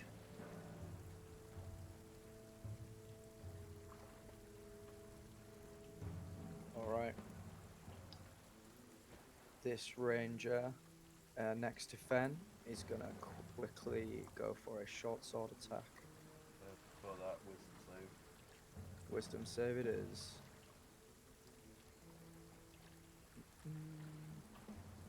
Wisdom. 17. Save. 10 points Ooh. of necrotic damage. Jesus. Alright. And this guy is gonna pull out his short bow and immediate. Oh, sorry, I didn't make the. Does he still get to attack this first guy? Yes, sure. Sweet. He's gonna short sword you. Mm-hmm. Whoppa! 21 to hit. Jesus Christ. Yep. Okay. And then the second boy Do you still have sanctuary? is gonna. I do, but I can't have it short up while bow I've got this up. Oh damn. The second boy is gonna short bow you. 9. It's not hit. Alright. Frafaloo. Oh, that's me again. Okay.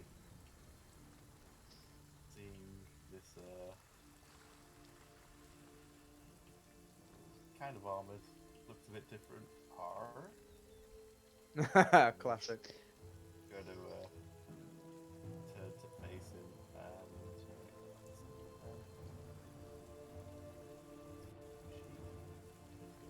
two blade stabbies at the new boy. Big stabs. Oh, Oh. 20 definitely hits. Lets Cool. go with the glaive and hits him with the other end. Fantastic. That's Jesus. Okay. All right. Dealing 2, 4. It's 13, 20 damage. Wow. One of the characters could hit someone. Can you imagine? Sweet. So this Cuthbert guy. him. Yeah. So as Cuthbert stabbed him, Rathalu's just fucking stabbed him, pulled him out, and then boffed him with the other side, and just clanked his head from side to side. Anything else you want to do? Nope, that's everything. All right. As you do that, Kin just fucking screams straight down at you. And he is going to... He is going to give you 2 big slashes with the old chopper. 1. That was a 19. That, my dude, is a crit. Okay. So that's that much anyway. So I'm still half it. Okay. And then with his second attack, which is not a crit. Still hits though. Man, he's got a mean swing on that. The big chopper. All right. The infantry isn't in battle with anyone. Drock. He is concentrating.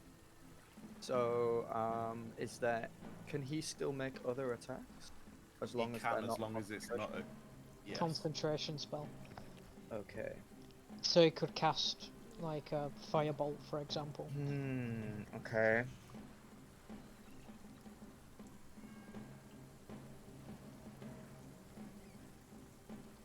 Okay. He is gonna dodge out of the way. 5, 10, and he's gonna 15, 20, 25, 30, 35. He's gonna literally loop around this boy, and then from behind Gamjaw, he is gonna cast Toll of the Dead. Oh, he doesn't have to be. Sorry, that's not what I was trying to do. Fuck. Oh, right, I've done it now. Whatever.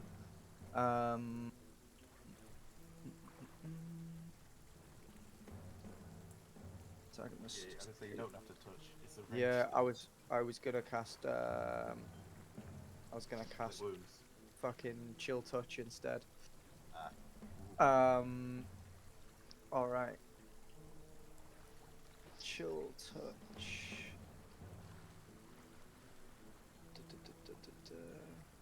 I hate how it doesn't let you do that. But hey, click on this and see what the spell is. Okay. Oh wait, we can't pull it through. This spell increases by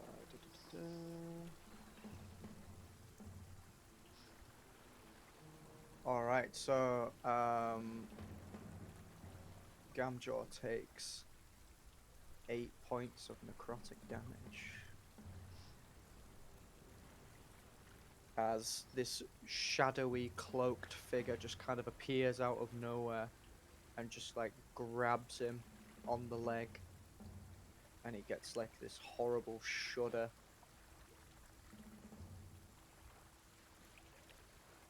Darjee, he's gonna engage you, man. Scimitars like scissors. Whoopah, whoopah.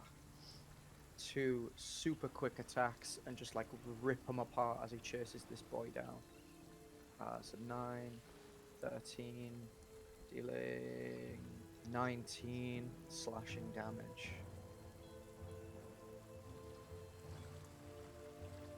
Alright. Fen. How's this guy in front of me looking? He's looking pretty injured.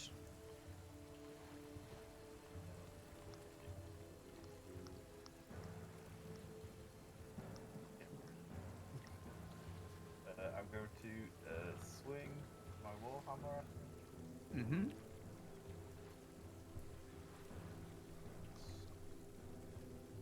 Make your attack, sir.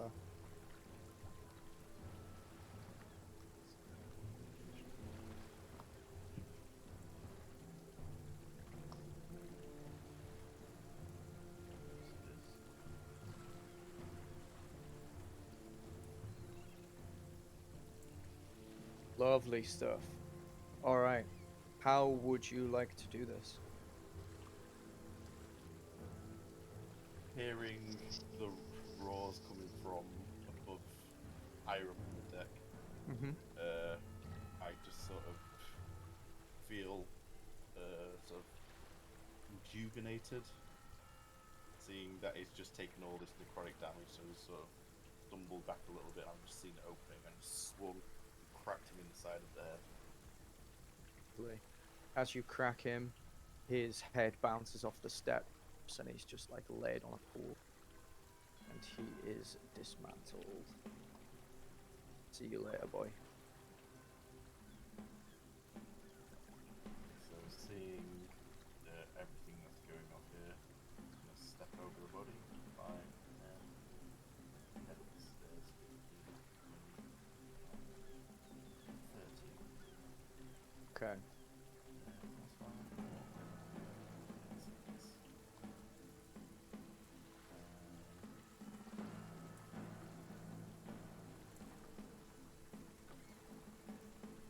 Anything else? I'm going to use a bonus action to cast healing word on myself. Alright.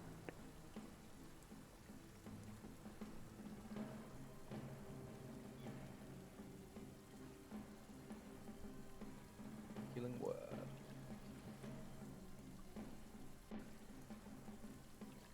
Rolling 2? What's that 2 for? Oh, that's The level, I'm guessing.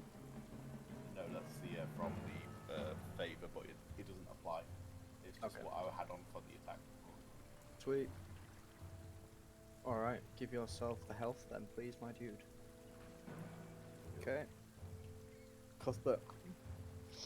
Cuthbert seeing this guy not only being stabbed by him, but getting boffed about by Yamanthrath, is gonna disengage and back up. 5, 10. He's gonna pull out his short bow, Mm-hmm. because he don't want to get hit by that. And plink with a 14. Which one are you aiming at, sorry? This guy. Okay. I'm guessing that doesn't hit. That doesn't hit. It bounces off his giant leather, his giant metallic gauntlet.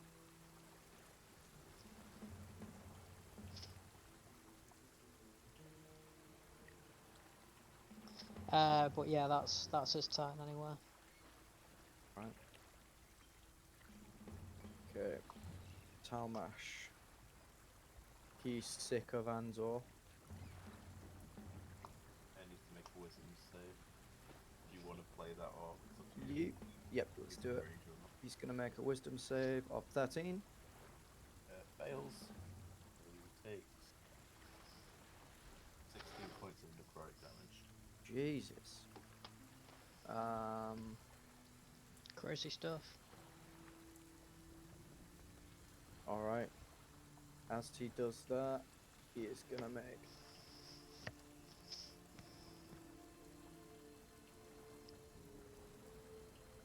Okay.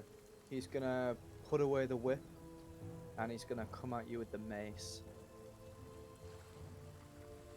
boom, 11. Ugh. Does not. And second attack, 22. That one does. Alright. As you look at this mace, it is like a huge iron thing with like horrible looking phalanges. It is super, super blunt. Okay. Please take 2 damage. Looking rough, boys. Who isn't? Well, I was kind of saying that. Ironically, I've taken 3 damage. In that case, then. Get to the back of the queue. Yeah. How's this guy looking? He's got a few puncture wounds, but he's got a bit of fight left in him. Alright. Well, he's getting tired of this, so he's going to attack recklessly. Right. Give me the advantage. Swing. Alright. 21. 21 hits, definitely. Hang Dealing about. 15 damage. 19. 19 still hits, dealing 15 damage. Cool.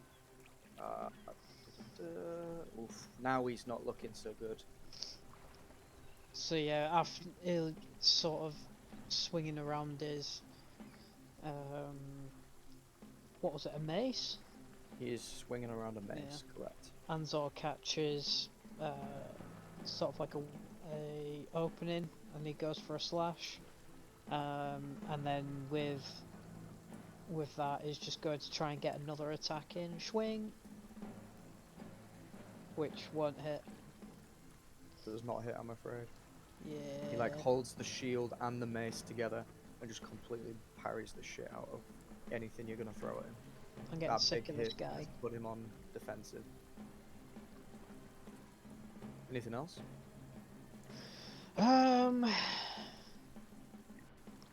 No, not really. Okay. Dowell is gonna duck and weave past DJ. He's gonna go 5, 10. DJ's gonna make a real quick attack of opportunity.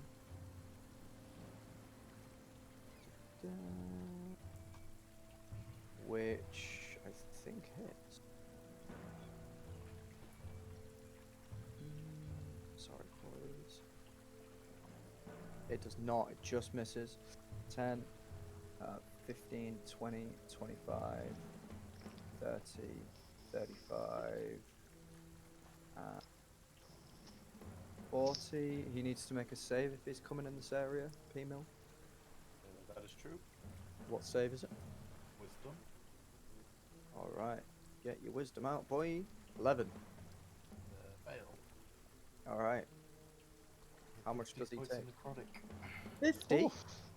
50. Oh, 15. One Jesus. 5. Yeah, I've My just up to God. it. I've boosted it a little bit. Alright. Yeah, it's no 7d10. And then, using one of his attacks, he is able to move up to his full movement again. So he is gonna go, and he does not provoke opportunity attacks.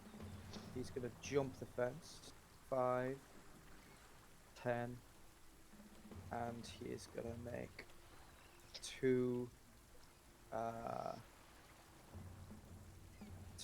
hand axes. Alright, against now I An-Zaw. might be in trouble because they both have advantage. Why do they both have advantage? Because I reckless attacked. Oh, lovely. Alright, so Here we go, nat 20. 1 That hits. and the second one. That doesn't. Cool. So this boy literally just like hears Talmash let out a bit of a scream. He's got DJ coming at him, and he runs past, gives Fen a bit of a glare, jumps the stairs, and just like tries to dig his hatchet into you. First one he catches you unaware, and the second one you just kind of like knock away like it's nothing.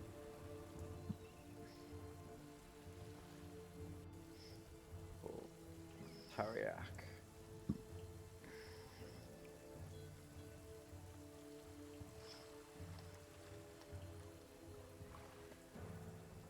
Alright. He is going to go in for a headbutt. 22 to hit, which does. On Gamjaw, obviously. 7 damage. Halved to 3. Yeah. I'm going to roll another one just in case he gets a crit. Because Gamjaw is attacking recklessly. He does not get a crit. So Gamjaw takes 3 damage. And here comes his con save.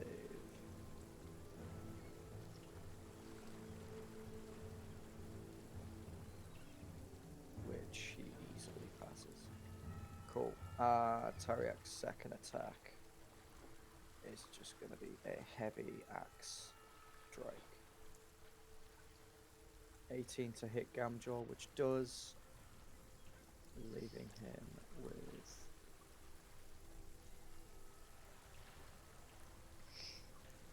alright. Gamjaw's not taking any of this shit. This guy who's like just put his hand on him, Gamjaw is going to turn round and roar directly in his face and just try and fucking bin him off the edge of the ship. 18 absolutely hits. Which one is it that he hits? This guy. He will need to do a con save then, because he's He got will burn up. indeed. So first Please of all, fail. Rock takes 12 points of damage. Drock must make a con save. Have I shown you this guy yet? Nope. Alright, well now Gamjaw has now he has started attacking him. He sees an old and ragged warrior. His eyes are set back far in his skull, and his shattered teeth greet you with a broken snarl. His back is hunched forwards and requires a staff to keep himself upright. Drock wears a long black leather jerkin decorated with bones, and a greenish black smoke emanates from his right hand. This, my dudes, is what you look upon. He's going to make his Constitution save.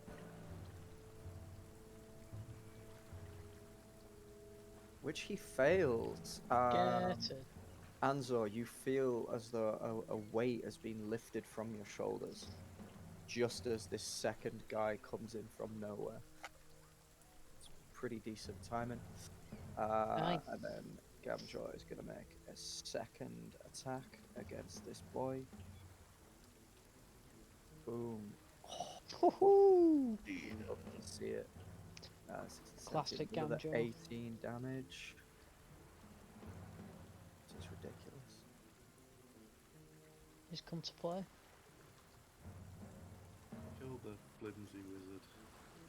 And then he is going to...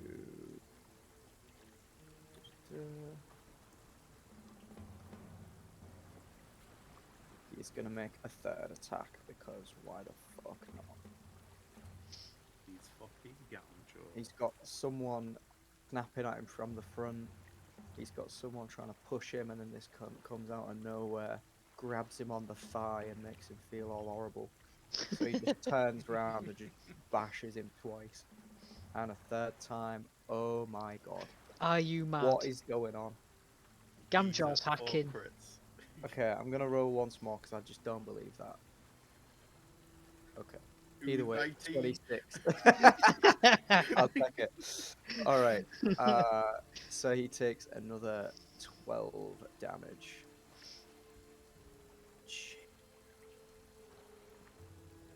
This guy has gone from looking okay to not very quickly. He's on the verge. Alright. The ranger. Okay. Alright, there's one looking Frafalu up. And because Kinrotden is right next to him, the Dark Howler Ranger is going to pull out the short sword and make a quick slash against the tall dude in front of him. 16 to hit. 16 just hits. All right. These two rangers are gonna turn to see Darjee swing at Dowell Farhunter, and they are both gonna make short bow attacks against Darjee. First one, pew, 19 to hit, which does. Second one, 20 to hit, which does. Altogether, Owie. 10 damage. So as Darjee goes to like swing at this guy, he misses, and then he just feels like 2 arrows just like sink straight into his back.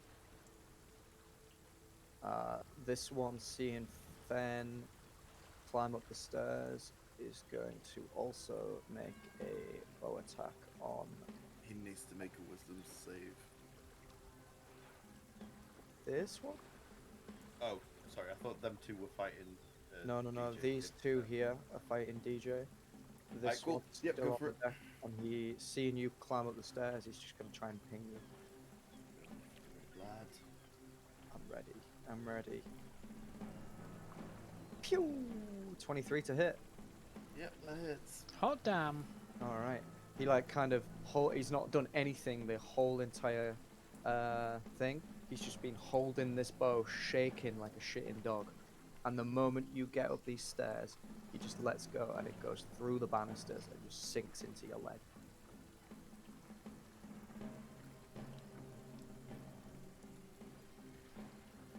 Cool. This one here, seeing you approach, is going to back off. 5, 10, 15, 20, 25, 30, 35, and he's going to peer through these stairs, and he's going to take a shot at Gamjaw. Still needs to make his wisdom save. Yep, Started in the alright. area. Wisdom it is 1. He's not very clever. Aw, 9. He got lucky. Get in. And he's going to ping Gamjaw through the gap in the stairs from his protection. 9, and just doesn't hit anything. Frafalu. What are you gonna do? That's me. Does he have anything else? I don't Nope. really know what he has. He just swings a lot.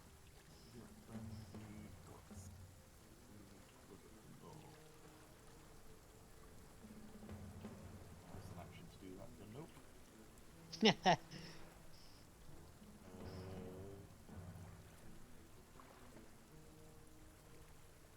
I think he's just going to have to keep on swinging.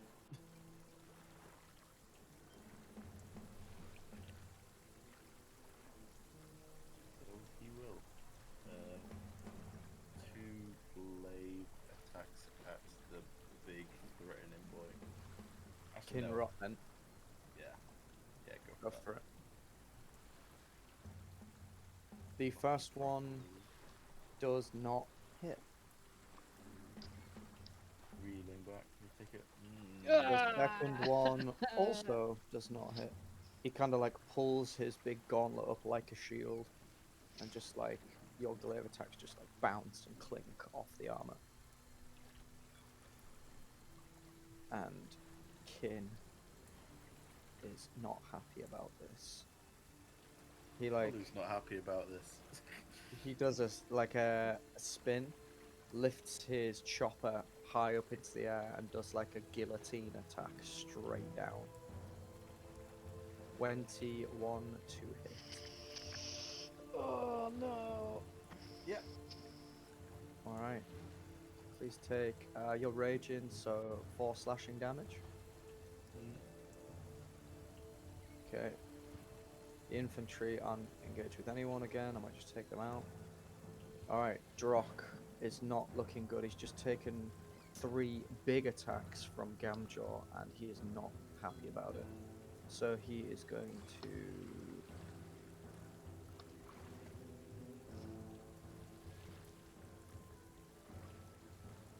Oh my god.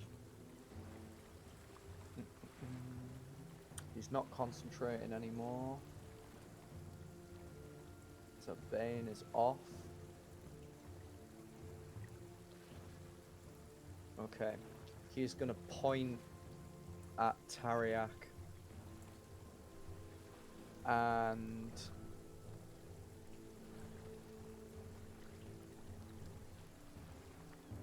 he is gonna use as much of his life as he possibly can, which is actually almost enough to kill him.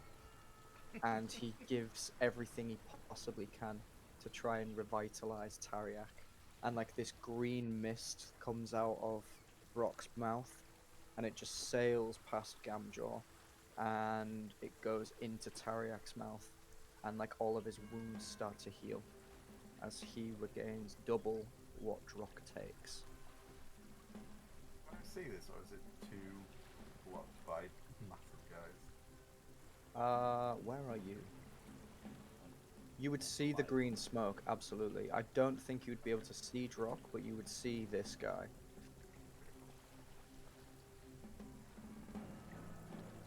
Cool. Oh my god, he's not looking good. Alright. Darjee. Da, da, da, da, da, da. Okay, he is going to turn around to see these 2 boys arrowing him. And he's just going to avoid them completely. 5, 10, 15, 20, 25. Oh, that's annoying. 30, and then he's going to bonus action dash and jump, and he's going to try and make a leaping attack over here, try and help out Kin.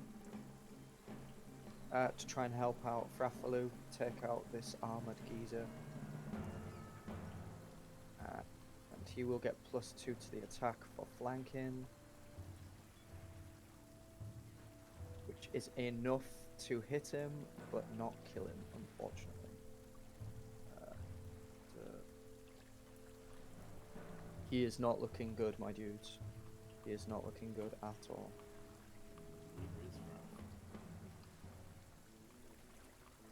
Okay.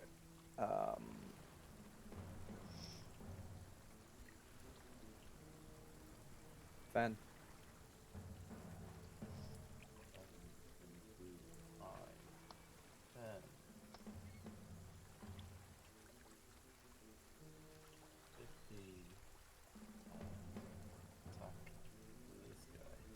Go for it. With what? With my warhammer.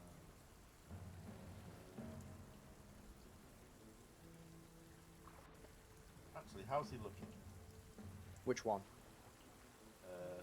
The The Dowell is looking. He's panting quite heavily. He's got a lot of wounds. The guy An-Zaw is fighting is looking dramatically worse and can barely stand. I'm just going to take a swing at the guy. Okay. Go for it. Come on, give me a good roll. Cool. What's the? Oh yeah, yep, sweet. Yep. All right.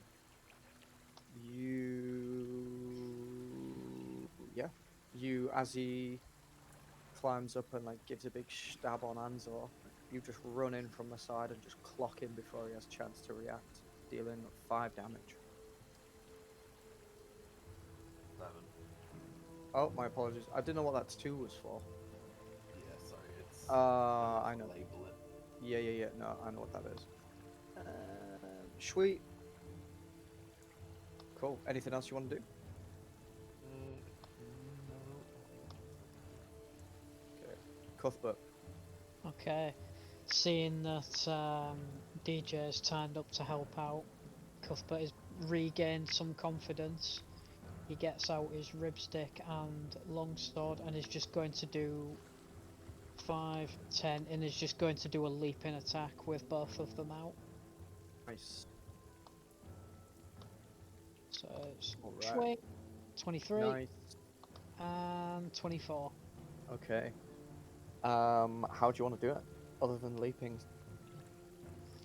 So is seeing that another lieutenant has shown up has sort of inspired him, and he just goes full on, just with these two weapons, and just tries to get through his armor. Mm-hmm. Which he absolutely does. You kill him more than you need to. And The then, first attack kills him. The second oh one. right, okay. Yeah, he's just gonna keep stabbing him with the rib stick. Okay. Classic Cuthbert. Cool. As you do that, Kin lets out a roar, and his chopper drops to the ground as he collapses to his left side, and his body is weighed down by this immense iron gauntlet.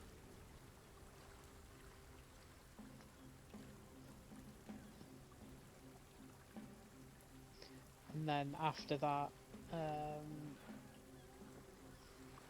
Cuthbert will look to the other two. I was going to say admirals. I don't know why. The other two lieutenants for approval. DJ gives it willingly.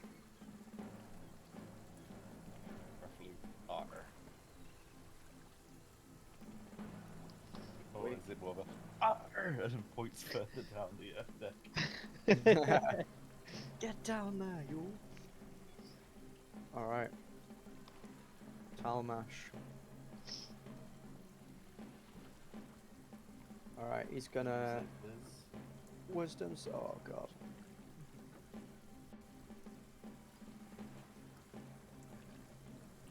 Two. 40. How does it work? How does he do? How does. What happens? Sorry, what? So. Yeah, he's. The sort of dome that's been swirling around me, sort of little flashes. Do I have to go along the line of the necrotic? Because I kind of want to stay with the storm theme. Go like, Storm if that's what you want to go for. just little flashes in the cloud around me. You see, it looks like little sparks around him, but each one sort of strikes him from angles. So it's like twitching about a bit, and then all of a sudden you see a big flash above him as a bolt of lightning just encumbers him, slams him down to the crowd. There we go. You heard it here first. He is a forgotten man. See you later, boy. As he gets struck down, he drops his mace with a heavy clang, and his shield just like drops and the spike sticks into the deck. He falls backwards and just like smokes. An-Zaw. An-Zaw's just gonna sort of look at him like, oh shit, and then look back at the guy who just stabbed him, and he's just gonna be like, well, and he's just gonna sort of grab his mane, I guess, and recklessly attack with a chomp. For a chomp, boy. Nosh. 25. 25 absolutely hits. Dealing. 11 damage. How do you want to do it? Literally just grab him by his, like the scruff of his neck, and just chomp down. Okay. What, like on his head, on his other side of his neck? What? On the other side of his neck, sorry. Sweet. As you do that, the life in his eyes goes out as he lets out like a hyena cackle. His axe drops to the ground, and a copper bracelet falls off his arm, and he just like goes limp. Cool. how high is this? How high is what? This banister thing. It's like 5 feet, 10 Okay, feet. cool. It's sort of just gonna turn to Fen, sort of give him a little nod, and it's gonna go 5. Take me to 15, won't it? If I'm climbing that. Mhm. 15, and then. So, question: would I have had to put my glaive away for that? Nah, you only use one hand. Cool. In my mind. Use it Yeah. like a pole vault. Yeah. Yeah. So then he's just going to try and stab him in the back. All right. So he sort of just puts the, sort of like tries to pole vault over it. I can do a check if you want me to. No, that's fine. I like it. You manage to get him with the pole vault stab, and as you stab him, it's weird. You you go in, and you feel as though even though you're hitting him, he's just not going very far. Like, you definitely do damage. You definitely like slice him up, but for some reason, like, this guy is incredibly heavy. It's used to become ethereal shout. All right. Tariak presumably must make a wisdom save. Oh, of course. Whoa. Everybody does this. God, that spell is bullshit. What is this?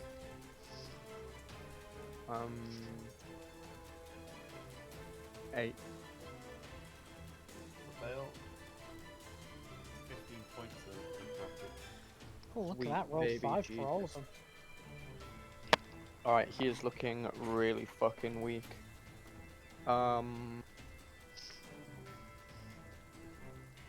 Okay.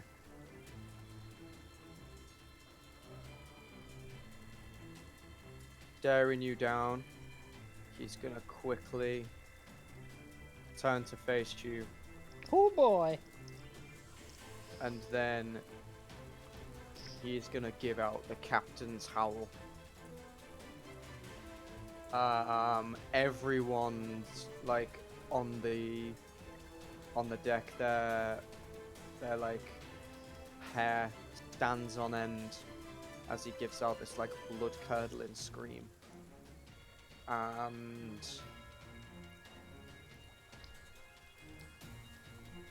yeah, everyone is bolstered and ready to fuck you up. If Gamjaw is so inclined, he will have advantage against big man. Okay, first thing he's gonna do is just immediately drop the maul down directly onto Strock's head. Oh, here we go. Fucking hell. So, Drock is no more. Is the area of the boat where he stood anymore as well? Got from memory. He's essentially just casted Shatter. And then, as he's gone down on that side, he's gonna shift the grip, and he's gonna like golf swing upwards and try and swing between Tariak's legs upwards.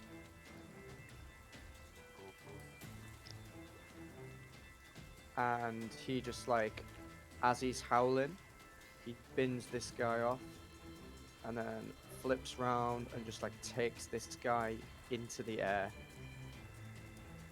Who like clatters on the deck down here. And is just in a crumpled heap.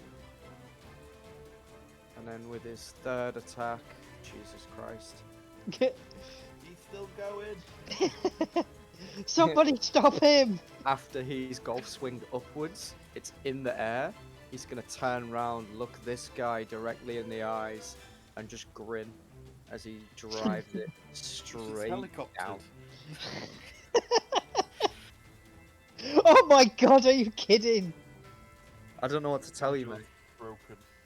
I think his token is broken. Gamjaw's hacking. This guy is no more. He's just witnessed his two lieutenants, his captain go. He watched his captain get hit between the legs and fly over the deck. He's seen the elder just get destroyed in a matter of seconds, and then he himself has just been bashed in the skull. Does anyone want another turn of combat, or is everyone too frightened to be able to attack you? Could leave it to the dice to decide. Okay. The infantry is going to do a Fen, can you and An-Zaw make me a intimidation check, please? It's time for your speech. 17. Intimidation, no breathing. 15. Sweet. So they are gonna have to get at least a 17.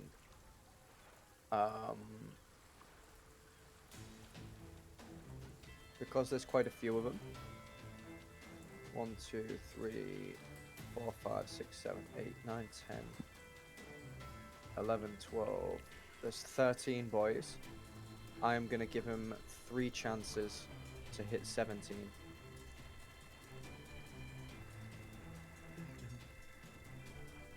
Double advantage, I like it. Alright.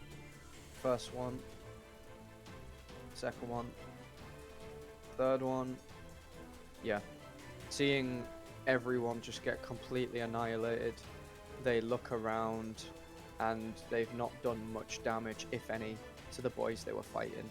And all of their lieutenants have been utterly destroyed. Hear me and rejoice, for you have been cleansed by the Forkton Marauders. Alright. How would you like to round up this horrific battle? Most of them are whimpering and won't come anywhere near you. I will smile at Gamjo and say, time to feast. I was literally gonna say, I'll look over to Gamjaw, point over to him and be like, you hungry? And I think Fen's just gonna be like going up to all the stragglers and just being absolutely despicably cruel to them, just crushing bones and pulling bits off them and just being so unnecessarily cruel. Okay. So, as you start ripping the boys apart, Gamjaw's gonna walk up to this guy on the left, and he's just gonna attempt to pure throw him, pick him up with one hand, and just launch him over the edge of the deck. Okay, he's gone. See you later. He's only a 4-foot tall dog in a bit. And then he's gonna make a bite attack on the second dude. Yep, in a bit. He's dead. This guy's chomped in half. One's swimming, doggy paddling, if you will. Way. And Fen is just going around cracking bones and just being an awful son of a bitch, to be completely honest. I'm going to leave him to it, but I want to pick up that band that the dude that first ran at me had. The one with the green gem. Alright. It's pretty much at your feet. So, bear with me 1 second.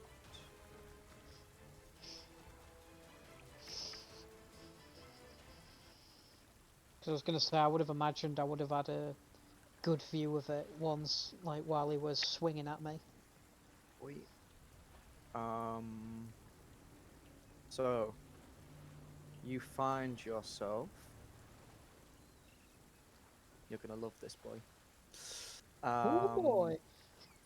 You find yourself a fur-lined copper bracer with 3 emerald gems encrusting in the base.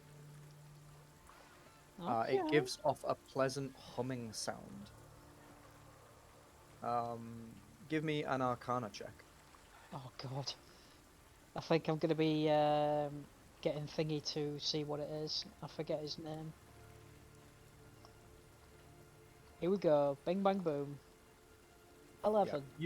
you would know, like it's got like a magical tinge to it. This is in your possession, and when you get back aboard the beast, you will be able to have it appraised by your man Khalil. Is that You're his the one who name? named him. I don't know. Boy, I've named that many people. No, yeah, I get it. Katis, his name is. Catus, yeah, that's the one. Yeah, and Brooksy is your chef. Yeah, I remembered Brooksy. Okay. Does anyone else remember anything else that they would like to take? Hop. I'm sort of going to. Oh, sorry.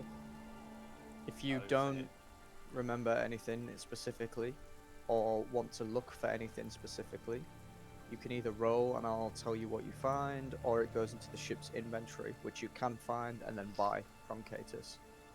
As the marauders grab it all and take it all across.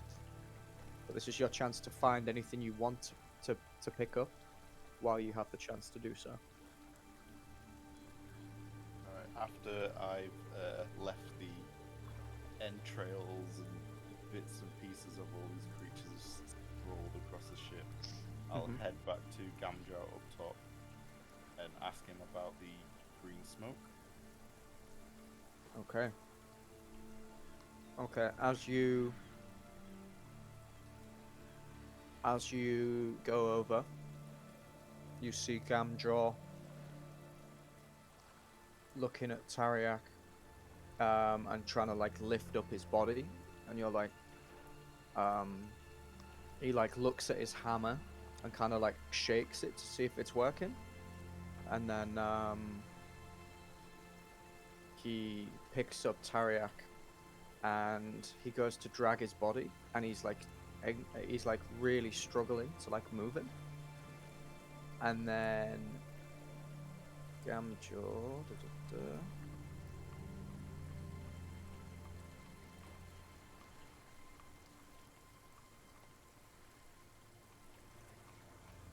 Okay, help me out with this.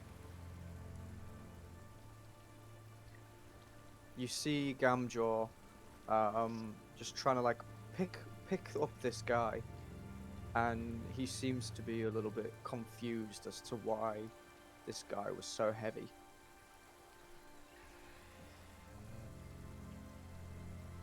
I'll have a look around him.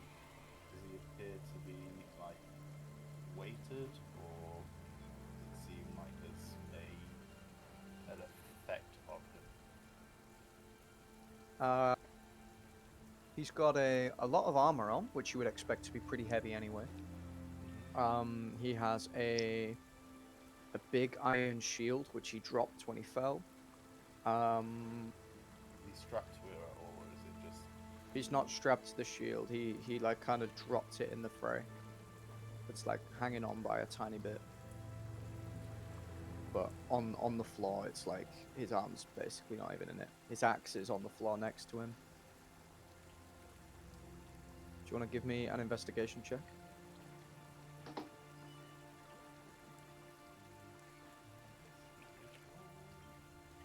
Alright. So, you're trying to find out why this guy is so heavy. While he's on the floor, how do you want to do it?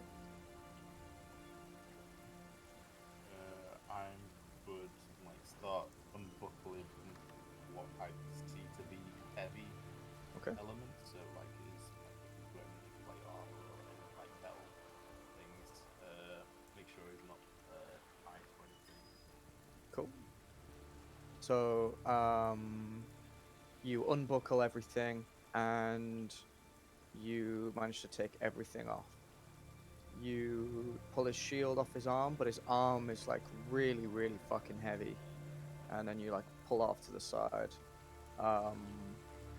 You manage to take all of his armor off, and he's just a big, hulking,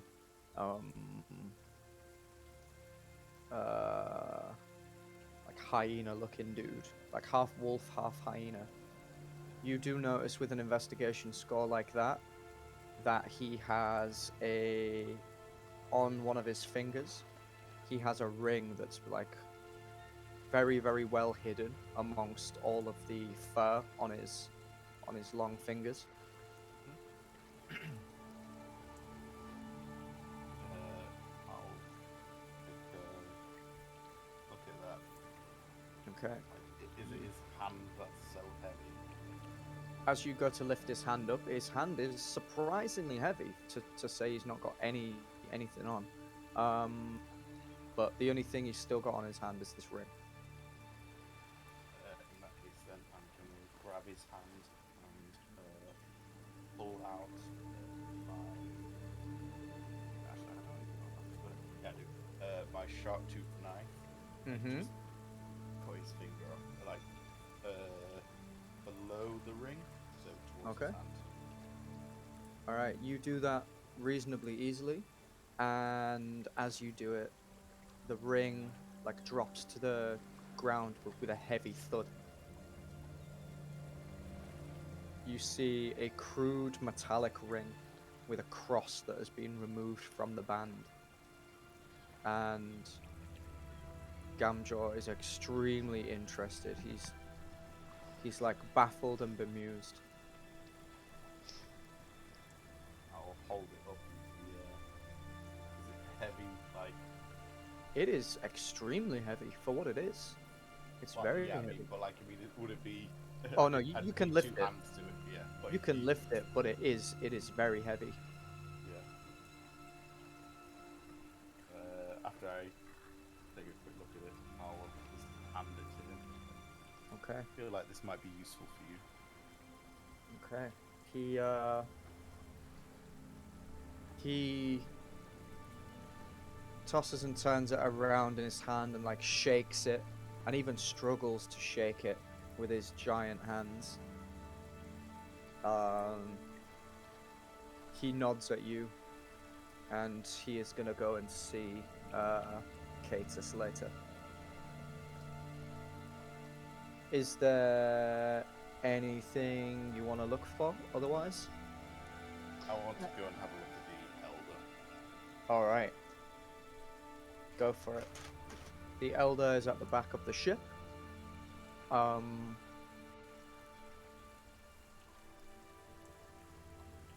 His body is still emitting like a small amount of green smoke from his mouth.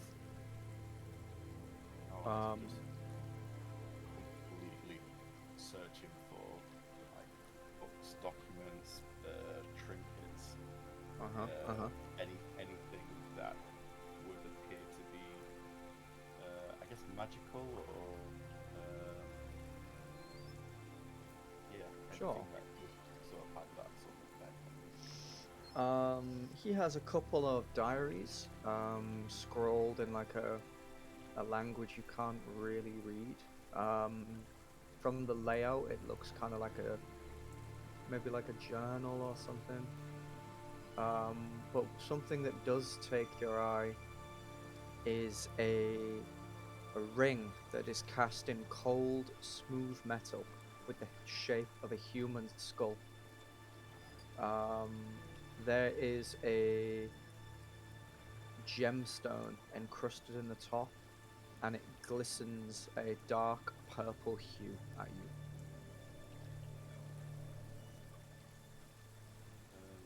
Is there anyone around? Nope. These boys are down here picking up the entrails that you've spread everywhere. Gamjaw is heading back this way because he is checking out what this ring is all about. I'm just gonna pocket everything that I can about this guy. Sweet, okay. You pocket this ring. You can take his leather jerkin if you want. It's not very protective, to be completely honest.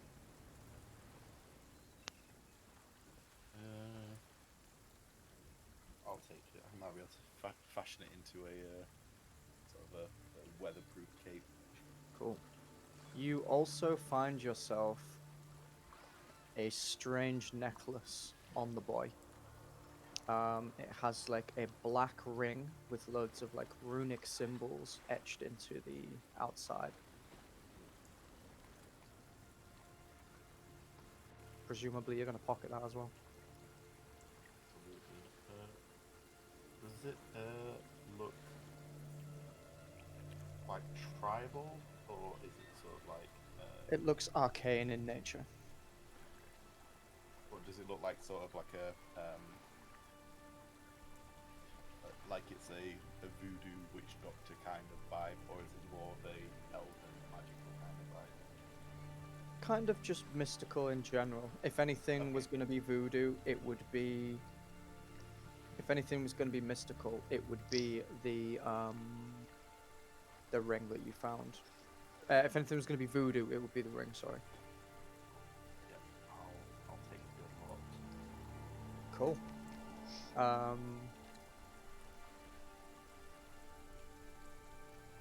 Yeah. Does anyone want to search for anything else?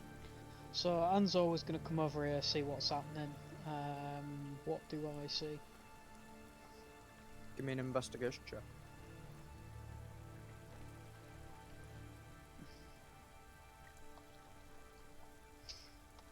Investigation is not good. Oh Oh, my god.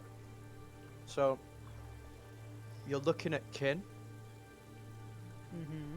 and everyone has sort of picked up everything around him, and underneath his dead body, you see obviously this giant metal arm piece on his body, Mm-hmm. and you also see hidden underneath his body is the giant chopper that he was using. Is the chopper a two-handed weapon? Or is it It a most one-handed? definitely is, my dude. Okay. I would like to take the gauntlet and then chopper if I can.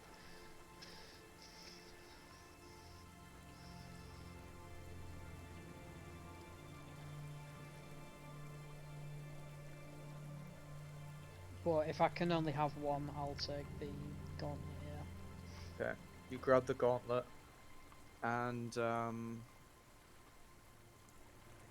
yeah, by the time you take this off, some of the other lieutenants, some of the other marauders are like scavenging everything, and they just like, as you take this off, they like pick up the chopper and put it with all the other stuff. Yeah, If you that's do fine. want it, you'll be able to buy it from the. You'll be able Cool. to use your hard-earned cash to buy it from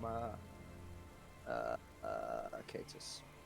Got something that might interest you. Yeah, right.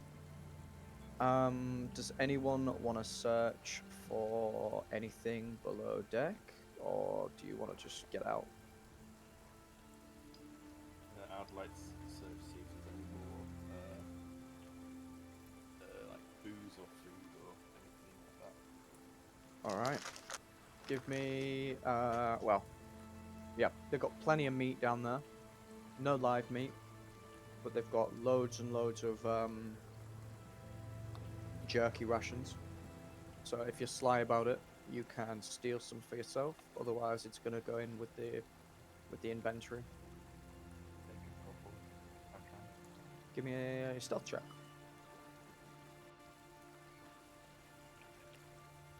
All right. Go for it. You take a couple. What kind of jerky is it? Is it just dry jerky or beef jerky or what we got? What did I say the difference was? It was. I can't remember. Was it 1d4 plus 1 for dried, and then beef jerky was 2d4 plus 2? Okay, go for beef then.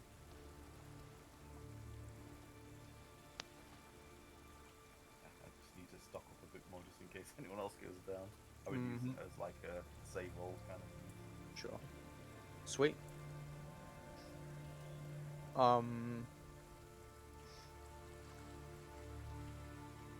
All right, DJ is going to raid the captain's office. And when you all get back to the beast, he huddles you all around Bazok's table and shows you all these.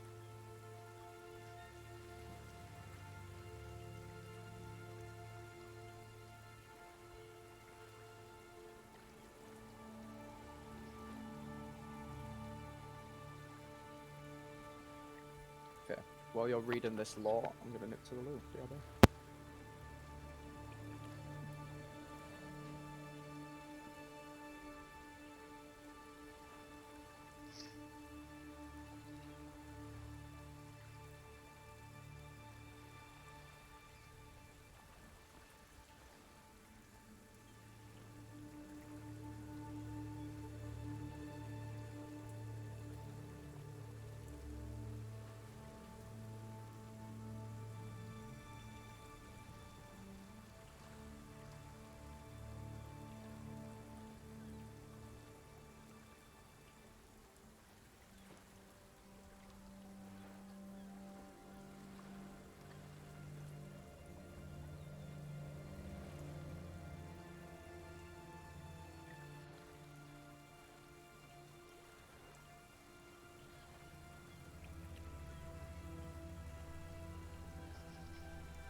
Oh.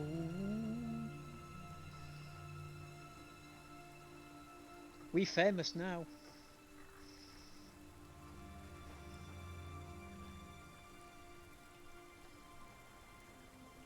All right, I'm back. Here he is. Cool. So yeah, you find these reports. When you go to Catus, tell me what you found, and I will tell you what you got.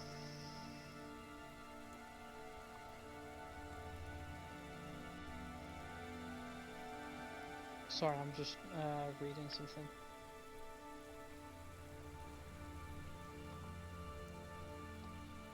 Okay, so I found the gauntlet, which is pretty self-explanatory. I doubt I'd need him to tell me what it is, but I will sort of hand him the band with the 3 gems in it. Sweet. So he examines it for a little while and then brings it back to you.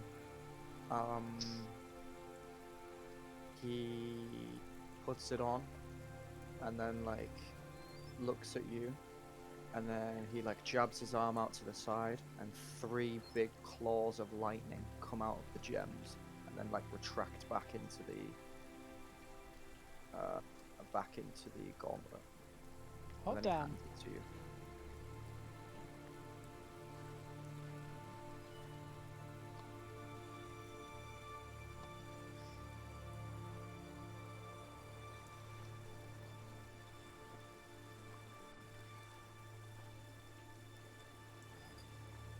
Are you there, Pimo? So, What did you grab? And I'll tell you what you got. I got the ring with a human skull. Okay. Giving this to Catus.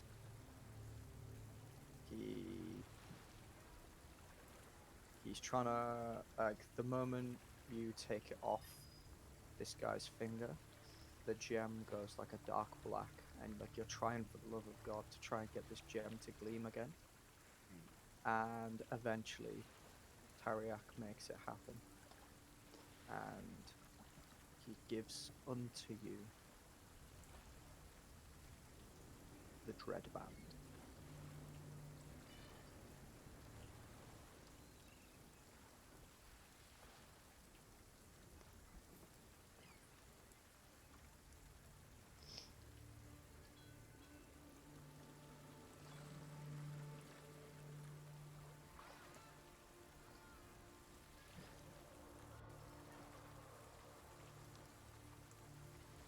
also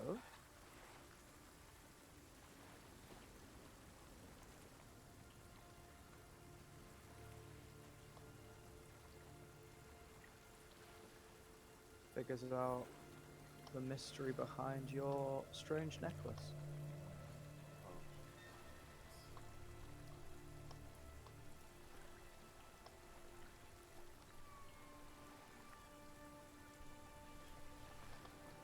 Holy shit. I'm taking that immediately. Oh god. Gamjaw excitedly shows you this email. Although he does, well, he shows you it anyway. Before you put that to go.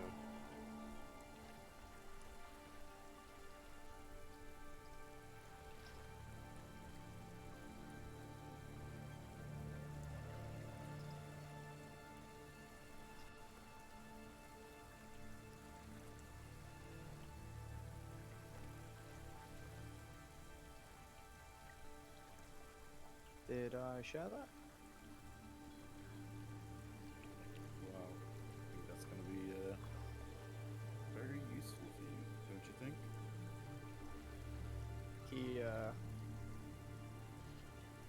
He just like struggles to get it on his little pinky finger,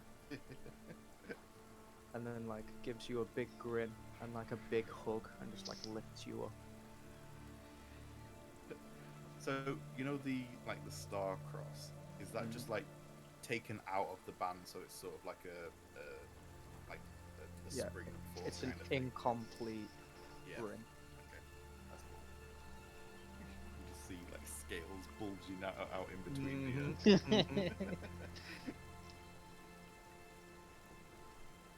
I'll show you what he's got, Dan.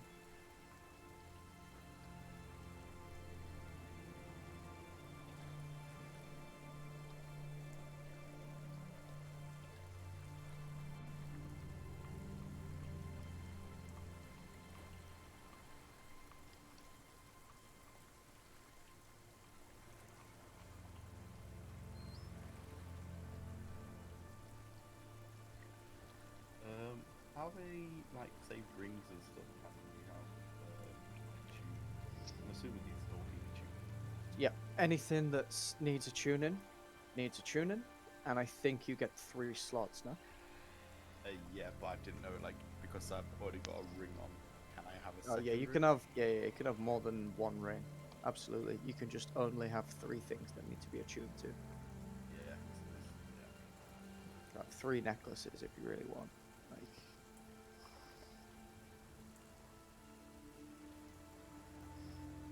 I think I'm only attuned to one thing, and then I will be.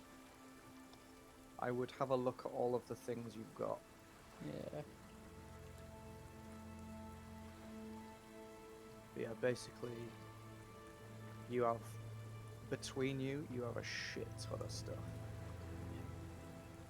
and almost nobody's using any of it.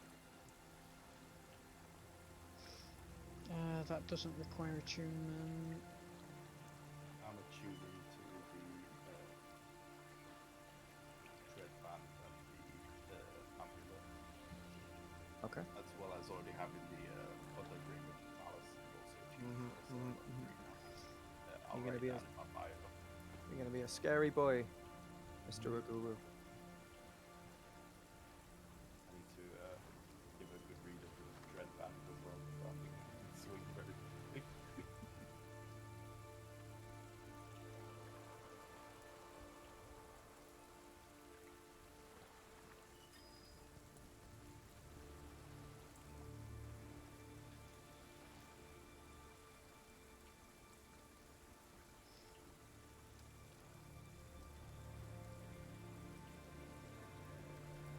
Okay, so I don't need to attune to that. Yeah, I'm only attuned to one thing. So what have you got on? Well, it will be the lightning bracer when it comes to it. Oh, it'll be 2 things actually. That and the gauntlet. Okay.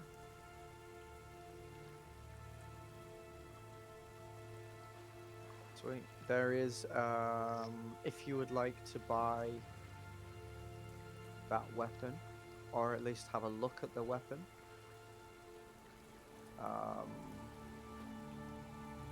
in the shop now, there is Talmash's giant wooden spiked shield. There is Talmash's barbed whip. There is Talmash's mace. There is Kin's heavy knoll chopper. There is Tariak's heavy knoll axe. Tariak's heavy spiked shield.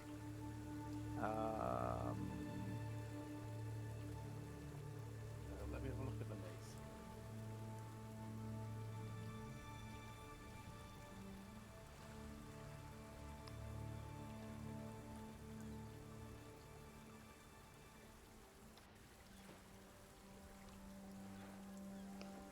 The amulet that we got from that chest, is he selling it or does someone have it?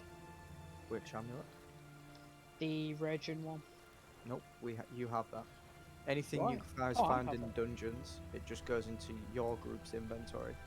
But if you're doing things from raids, and it isn't claimed, it goes into like the group one, and then Right, other okay. marauders have the chance to buy from that in order to increase the wealth of the ship.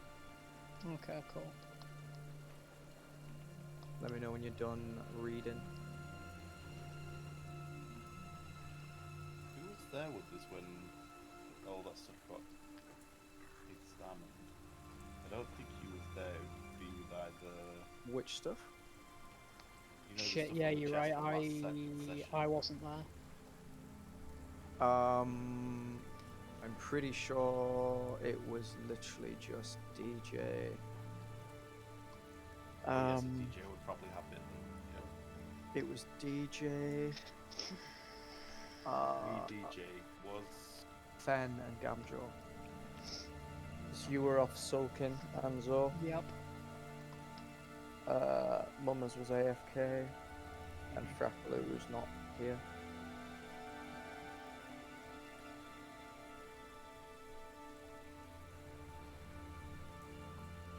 Yeah, so you need to talk to DJ about it. Fair enough.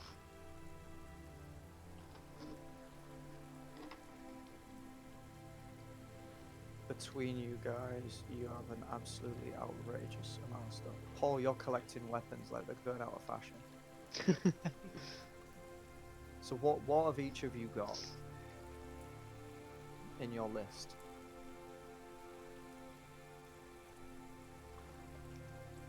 So we've got the Amulet of the Sly One,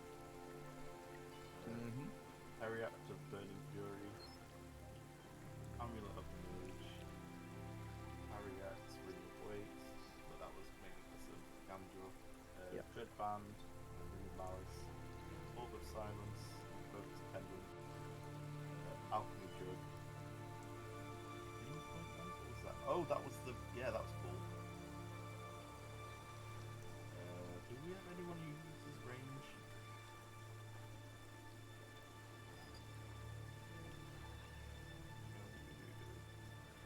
Queen of the Cuthbert Abbey. has a bow. Yeah, but he doesn't use it. Yeah, that's true. Because you two have played in more than Mummers has. Oh, you've got the Warhorn as well. Yeah, I've used that once so far. It was pretty good. Yeah, Warhorn and then the Run of Long Distance. The I feel like I had OPS. a weapon. I got Gonk's Heavy Orc Flail, Gnolls Heavy Orc Crossbow. Wait, do I have all these? Yeah, man, you picked them up. I don't remember getting the Elven Saber. The Elven Saber is like a group weapon. You pulled it Okay. from, or you at least saw it when you Oh shit! Where's burned the cannon? down. The cannon is Gamjaw on has it. Gamjaw. That's Sally's Cavalier cannon. We haven't used it in a long time. The only one that used it was Coaxel, and now he's fucking dead.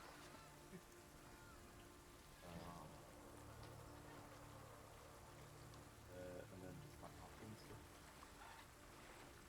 I've still got like a load of potions. Skull and crossbones run, that's gone.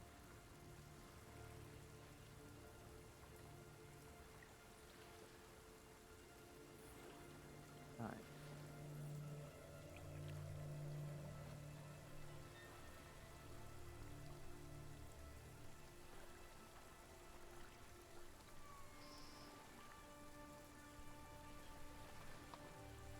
Just look at that. Awesome, that's obvious.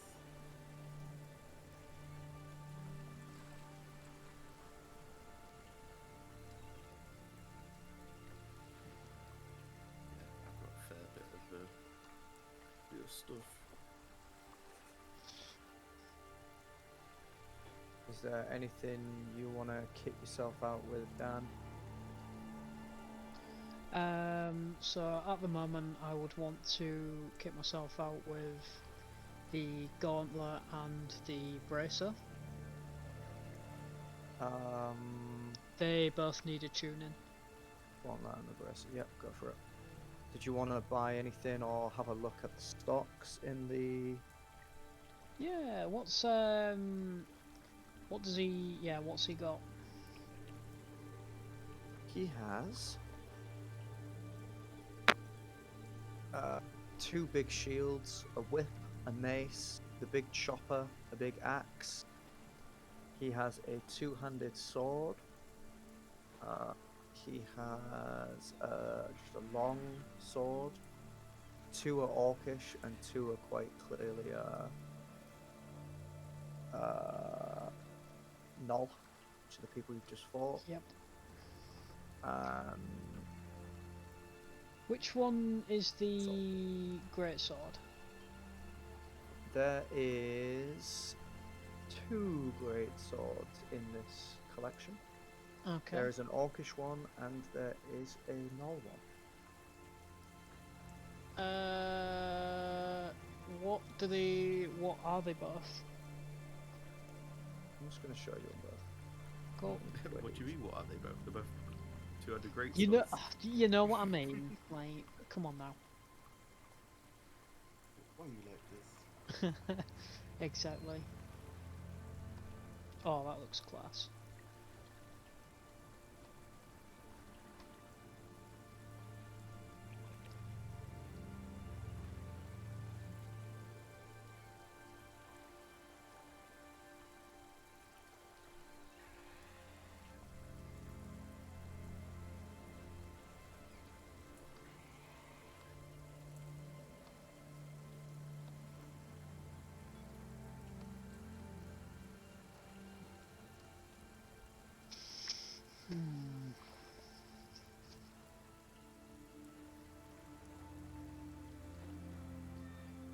I think I'm going to start having NPCs jump on Gamjaw's back and start using cannon. Do it.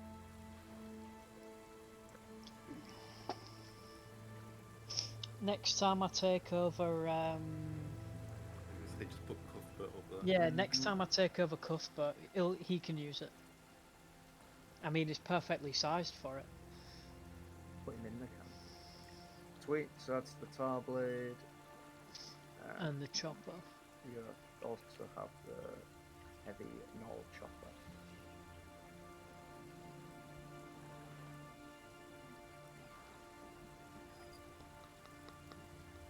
I've loved making these weapon pictures. I just like get the pictures of the characters and then just like put them in paint and take off their arms and just put a big handle on it. All them years of Photoshop. Bro, all these years of Photoshop, I'm using fucking paint. Yep. This.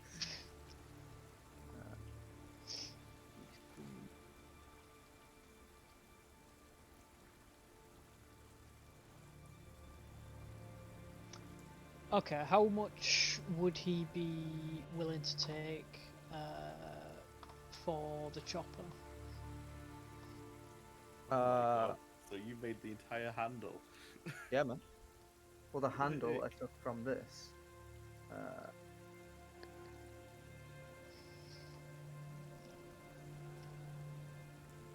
The handle I took from that. and then the end bit is that tiny little bit near the axe blade. But Dan will probably recognize it. Yep, I because immediately recognise it. His current weapon is this.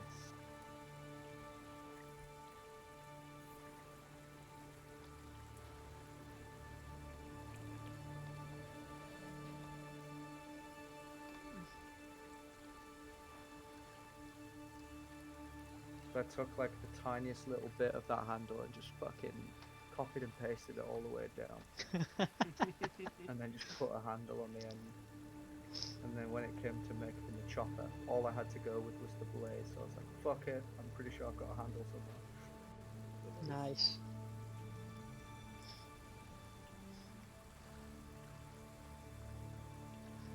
So yeah, how much would he be selling the chopper for?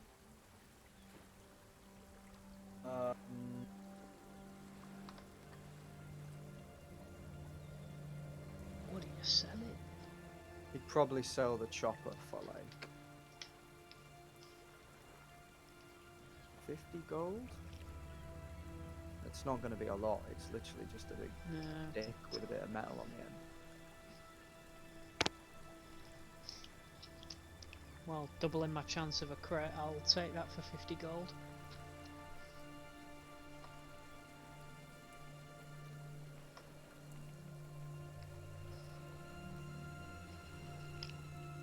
Right.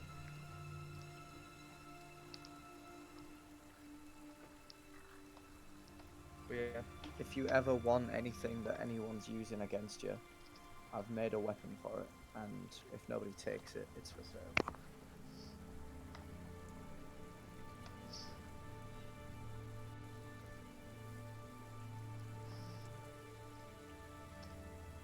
I was really hoping someone was gonna take Nadine's wide barrel pistol. And when you fought that pirate crew aboard the mare. Did she actually use it? Yeah. Did she? Mm-hmm.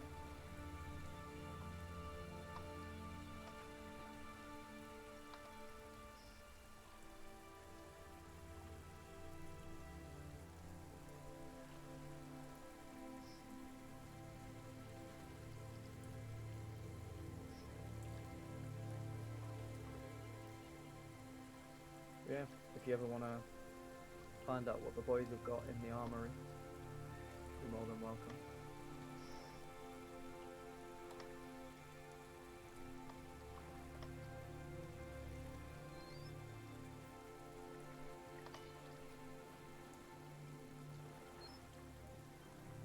The very first thing you guys found.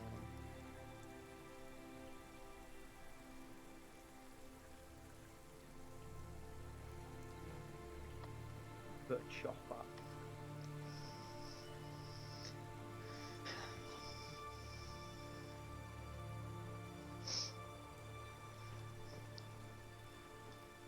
Doesn't Graflu have that? Yeah, he Mhm. does.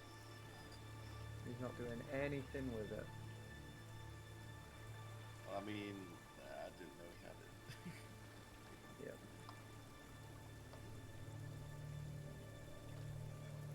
Oh, it's a bonus action. Mm-hmm. Maybe he does need the range thing. No crude tooth knife though, is it, boys? No, it's not. Loves a tooth knife.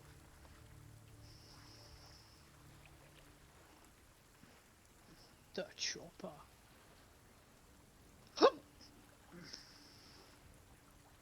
Sweet. Well, either way, probably should have said this earlier, but I'm gonna leave that session at the end of that shift. Yep.